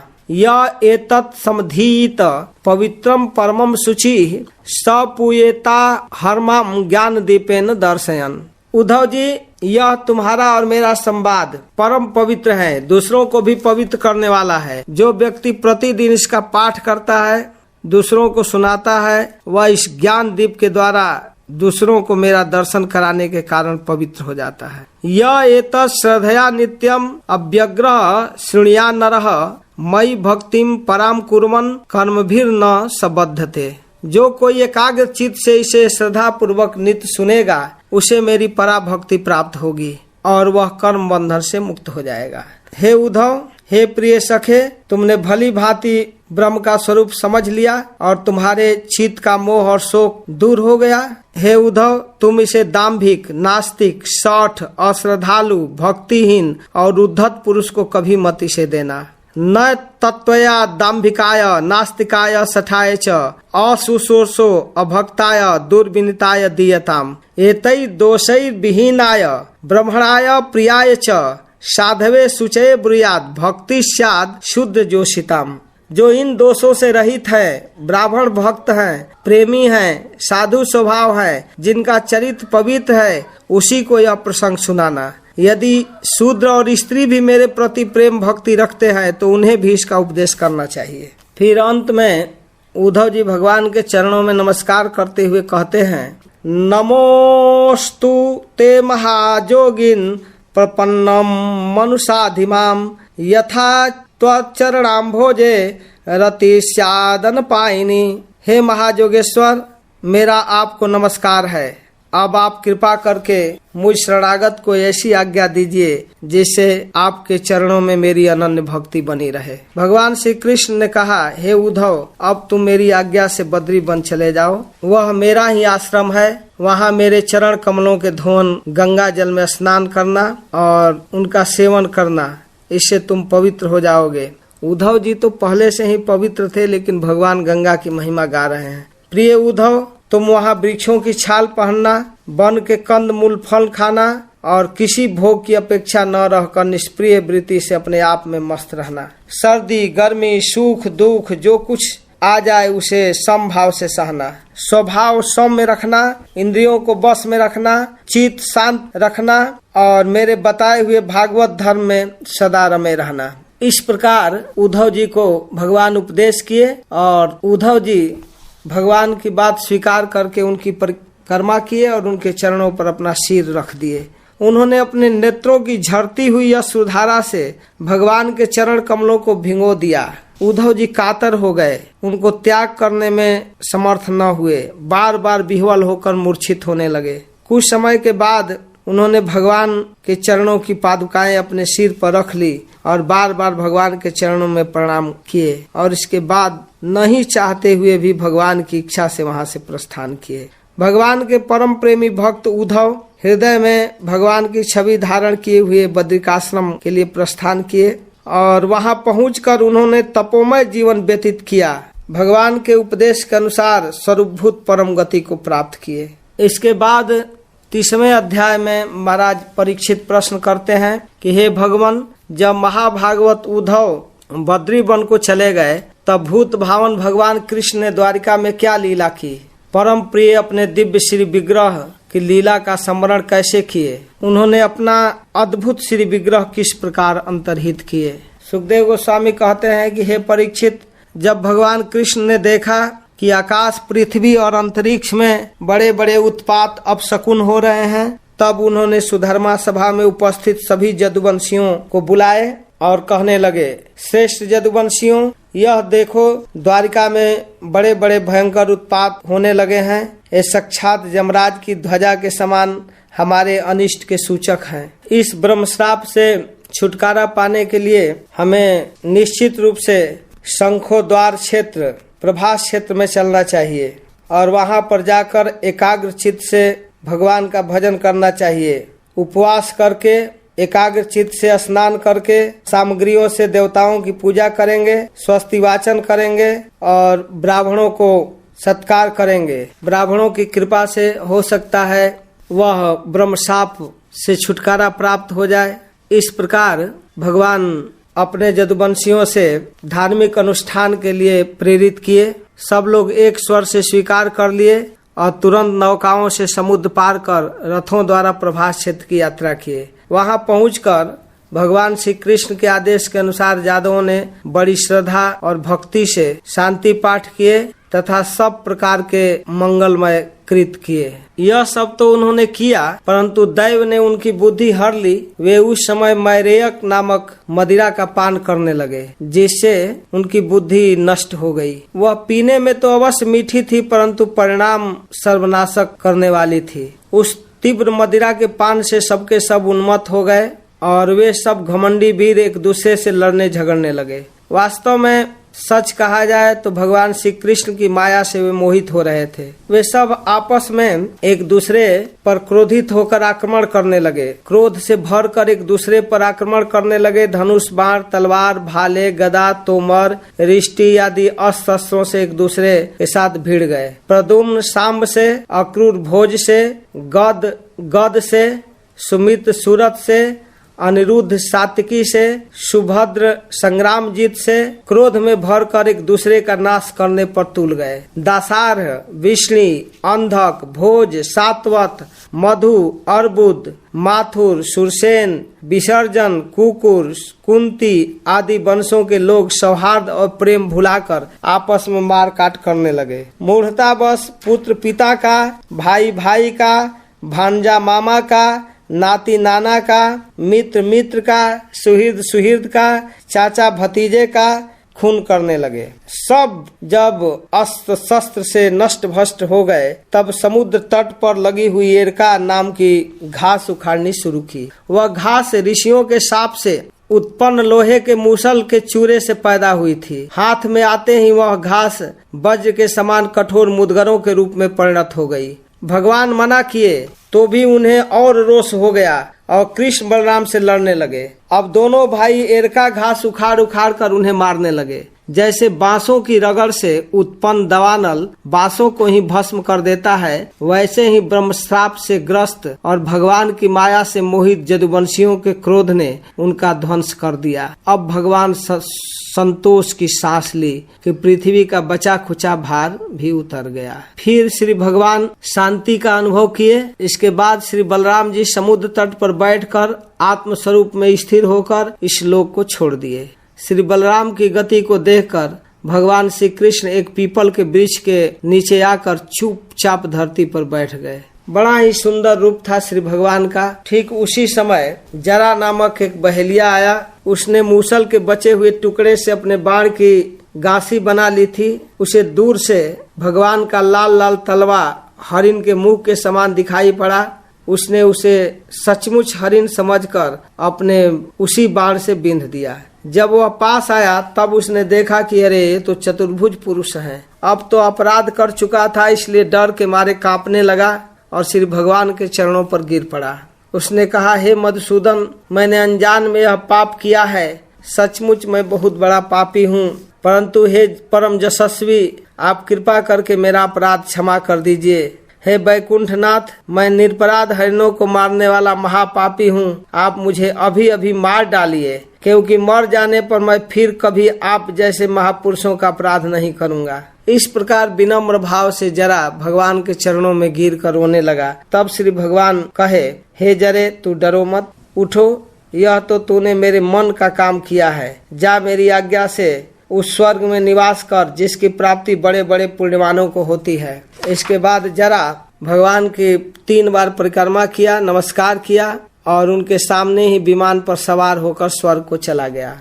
भगवान श्री कृष्ण का सारथी दारुक उनके स्थान का पता लगाते हुए उस क्षेत्र में पहुंचा और भगवान के द्वारा धारण की हुई तुलसी के गंध से युक्त वायु सूंघ सूंघ कर उनके स्थान का अनुमान किया और सामने आया। भगवान को देखा तो रथ से कूद करके तुरंत उनके चरणों में गिर पड़ा और भगवान के चरणों में निवेदन करने लगा, हे प्रभु, रात्रि के समय चंद्रमा के अस्त हो जाने पर राह चलने वाले की जैसी दशा होती है, वैसे आपके चरण कमलों का दर्शन न पाकर मेरी दशा हो गई है। मेरी दृष्टि नष्ट हो गई है, चारों ओर अंधेरा छा गया है, मेरे हृदय में शांति नहीं है। अभी दारुक इस प्रकार की बात कर ही रहा था कि ठीक उसी समय भगवान का वह गरुड़ ध्वज रथ पताका घोड़ों के साथ आकाश में उड़ गया। उसके पीछे पीछे भगवान के दिव्य आयुध भी चले गए। यह सब देखकर दारुक आश्चर्यचकित हो गया। फिर भगवान दारुक से कहते हैं, अरे दारुक, अब तुम द्वारिका चले जाओ और वहाँ यदुवंशियों को पारस्परिक संहार, भैया बलराम की परम गति और मेरे स्वधाम गमन की बात जाकर सुनाओ। उनसे कहना कि अब तुम लोग अपने परिवार के साथ द्वारिका में मत रहो, मेरे नहीं रहने के बाद समुद्र इस नगरी को डुबा देगा। जो कुछ बचे खुचे लोग हैं उनको अर्जुन के संरक्षण में इंद्रप्रस्थ चला जाना चाहिए। हे दारुक, तुम मेरे द्वारा उपदिष्ट भागवत धर्म का आश्रय ले लेना और परम शांति का अनुभव करना। तो भगवान का यह आदेश प्राप्त करके दारुक भगवान की परिक्रमा किया, उनके चरणों में सिर रखकर बारंबार प्रणाम किया। इसके बाद उदास मन से द्वारिका के लिए चल पड़ा। 11 स्कंद के अंतिम अध्याय में भगवान के स्वधाम गमन की कथा कहते हुए सुखदेव गोस्वामी कहते हैं कि दारुक के चले जाने के बाद ब्रह्मा जी, शिव पार्वती, इंद्रादि लोकपाल, मरीचि आदि प्रजापति, बड़े बड़े ऋषि मुनि, पीतर, सिद्ध, गंधर्व, विद्याधर, नाग, चारण, यक्ष, राक्षस, किन्नर, अप्सराएं तथा गरुण लोक के विभिन्न पक्षी अथवा मैत्रेय आदि ब्राह्मण लोग भगवान कृष्ण के परम धाम प्रस्थान को देखने के लिए बड़ी उत्सुकता से वहां आ गए। वे सभी लोग भगवान के जन्म और लीलाओं का वर्णन कर रहे थे। उनके विमानों से सारा आकाश खचाखच भर गया। वे बड़ी भक्ति से भगवान पर पुष्पों की वर्षा करने लगे। सर्वव्यापक भगवान कृष्ण ने ब्रह्मा और अपने विभूति स्वरूप देवताओं को देखकर अपने स्वरूप में स्थित होकर अपने कमल के समान नेत्र बंद कर दिए। इसके बाद अपने श्री विग्रह, जो उपासकों के ध्यान और धारणा का मंगलमय आधार है, समस्त लोगों के लिए परम रमणीय आश्रय है, उसको जोगियों के समान अग्नि देवता संबंधी जोग धारणा द्वारा जलाया नहीं, सशरीर अपने धाम चले गए। यहाँ सुखदेव गोस्वामी स्पष्ट वर्णन करते हैं कि श्री भगवान अपने शरीर को लेकर अपने धाम चले गए, वो छोड़े नहीं। कुछ मूर्ख लोग, अज्ञानी लोग इस प्रकार की बातें करते हैं कि भगवान प्रभास क्षेत्र में अपना शरीर छोड़ दिए। जरा नामक बहेलिये के मारने से भगवान का शरीर यही छूट गया। लेकिन यहाँ उनके बात का खंडन हो रहा है कि भगवान अपने भुवन पावन परम दिव्य सुंदर श्री विग्रह को लेकर चले गए। भगवान के शरीर में और शरीरी में कोई भेद नहीं है। उस समय स्वर्ग में नगारे बजने लगे, आकाश से पुष्पों की वर्षा होने लगी। भगवान कृष्ण के पीछे पीछे इस लोक से सत्य, धर्म, धैर्य, कीर्ति और श्री देवी भी चली गई। भगवान के स्वधाम गमन को वहाँ उपस्थित देवता लोग नहीं देख पाए, वे देखते ही रह गए। सभी लोग चकित दृष्टि से देख रहे थे। ब्रह्मा जी और भगवान शंकर आदि देवता भगवान की यह परम जोगमयी गति को देखकर बड़े विस्मय से उनकी प्रशंसा करने लगे और फिर अपने अपने लोक को चले गए। आगे सुखदेव गोस्वामी कहते हैं कि हे महाराज परीक्षित, सांदीपनी मुनि के पुत्र को जमपुरी से लाकर सशरीर लौटा देने वाले, तुम्हारे शरीर जो ब्रह्मास्त्र से जल चुका था उसे जीवित कर देने वाले, वास्तव में ओ प्रभु यदि चाहें तो अपने शरीर को रख सकते थे, लेकिन नहीं रख पाए। वास्तव में उनकी शरणागत वत्सलता ऐसी है, और तो क्या कहूँ, उन्होंने कालों के महाकाल भगवान शंकर को भी युद्ध में जीत लिया। अत्यंत अपराधी अपने शरीर पर प्रहार करने वाले व्याध को सदैव स्वर्ग भेज दिए, शरीर भी नहीं छोड़ना पड़ा, उसी शरीर से स्वर्ग भेज दिए। हे परीक्षित, ऐसी स्थिति में क्या वह अपने शरीर को सदा के लिए यहाँ नहीं रख सकते थे? अवश्य रख सकते थे, लेकिन भगवान ने जगत को सिखाया कि इस मनुष्य शरीर में आसक्त नहीं रहना चाहिए। यद्यपि भगवान के शरीर और मनुष्य के शरीर में काफी अंतर है, यहाँ देह और आत्मा में अंतर है, लेकिन भगवान में और भगवान के शरीर में कोई अंतर नहीं है। फिर भी भगवान शिक्षा के लिए इस प्रकार का आदर्श प्रस्तुत किए। जो पुरुष प्रातः काल उठकर भगवान श्री कृष्ण के परम धाम गमन की इस कथा को एकाग्रता और भक्ति के साथ कीर्तन करेगा, उसे भगवान की वही सर्वश्रेष्ठ परम पद प्राप्त होगा जहाँ भगवान रहते हैं। यह एताम प्रातरुत्थाय कृष्णस्य पदवीं पराम प्रयतः कीर्तयेत भक्त्या तामे वापनोत्यनुत्तमम्। वह व्यक्ति उसी पद को प्राप्त करता है जहाँ भगवान रहते हैं। जो प्रातः उठकर भगवान के परधाम गमन की इस कथा को एकाग्रता से स्मरण करता है, कीर्तन करता है, वह निश्चित रूप से भगवत धाम प्राप्त करता है। फिर आगे सुखदेव गोस्वामी कहते हैं कि जब दारुक जा करके शोक संवाद द्वारिका में दिया तो उसको सुन करके सभी लोग मूर्छित हो गए। देवकी, रोहिणी और वसुदेव जी अपने प्यारे पुत्र कृष्ण और बलराम को न देखकर शोक की पीड़ा से बेहोश हो गए। उन्होंने भगवत विरह से व्याकुल होकर वहीं अपना प्राण छोड़ दिए। और इधर अर्जुन अपने प्रियतम सखा भगवान के विरह से तो पहले ही व्याकुल हो चुके थे, और जब संवाद मिला तो और दुखी हो गए, परंतु भगवान के उपदेश भगवत गीता का स्मरण करके अपने को आप को संभाला। यदुवंश के मृत व्यक्तियों में जिनका कोई पिंडदान देने वाला नहीं था, उनका श्राद्ध अर्जुन क्रमशः विधि पूर्वक करवाए। भगवान का आदेश दारुक के द्वारा मिला, उस आदेश का पालन अर्जुन बहुत अच्छे ढंग से किए। भगवान के नहीं रहने पर समुद्र भगवान के निवास स्थान को छोड़कर सारे द्वारिका को डुबा दिया। और फिर आगे अर्जुन पिंडदान के बाद बचे खुचे स्त्रियों और बच्चों बूढ़ों को लेकर इंद्रप्रस्थ के लिए प्रस्थान किए। इंद्रप्रस्थ आने पर अनिरुद्ध के पुत्र बजनाभ को मथुरा मंडल का राज्याभिषेक किया गया। फिर आगे कहते हैं सुखदेव गोस्वामी कि हे राजन, तुम्हारे दादा युधिष्ठिर आदि पांडव लोग अर्जुन के द्वारा भगवान के स्वधाम गमन की कथा सुने तो उन्हें बड़ा दुख हुआ। वे लोग अपने वंशधर तुम्हें राजपद पर अभिषिक्त करके हिमालय की वीर यात्रा की। यह एतद् देव देवस्य विष्णु कर्माणि जन्म च कीर्तये श्रद्धया मर्त्य सर्व पापई प्रमुच्यते। हे महाराज परीक्षित, मैंने तुम्हें देवताओं के भी आराध्य भगवान श्री कृष्ण की जन्म लीला और कर्म लीला सुनाई। जो मनुष्य श्रद्धा के साथ इसका कीर्तन करता है वह समस्त पापों से मुक्त हो जाता है। इत्थम हरेर भगवतो रुचिरावतार बिरजाणि बाल चरितानि च संतमानि अन्यत्र चेह च श्रुतानि गृणन् मनुष्यो भक्तिं परां परमहंस गतौ लभेत। हे महाराज परीक्षित, जो मनुष्य इस प्रकार भक्त भयहारी निखिल सौंदर्य माधुर्य निधि श्री कृष्ण चंद्र के अवतार संबंधी रुचिर पराक्रम और इस श्रीमद् भागवत महापुराण में वर्णित परमानंदमयी बाल लीला, कैशोर लीला आदि का संकीर्तन करता है, वह परम हंस मुनिंद्रों के अंतिम प्राप्तव्य श्री कृष्ण के चरणों में पराभक्ति प्राप्त कर लेता है। जो व्यक्ति भगवान के इस परम मनोहर लीला कथा का श्रवण करता है, चाहे वह बाल चरित्र हो, किशोर चरित्र हो, किसी भी चरित्र को जो व्यक्ति सुनता है वह भगवान के चरणों में प्रेमा भक्ति प्राप्त कर लेता है। तो इस प्रकार सुखदेव गोस्वामी श्रीमद् भागवतम के 11 स्कंद पूरा करते हैं। हरे कृष्णा।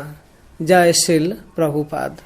जय श्री राधे। आगे दूसरे सत्र में 12 स्कंद जो भागवत के अंतिम भाग है उसको पूरा किया जाएगा। जय श्री राधे।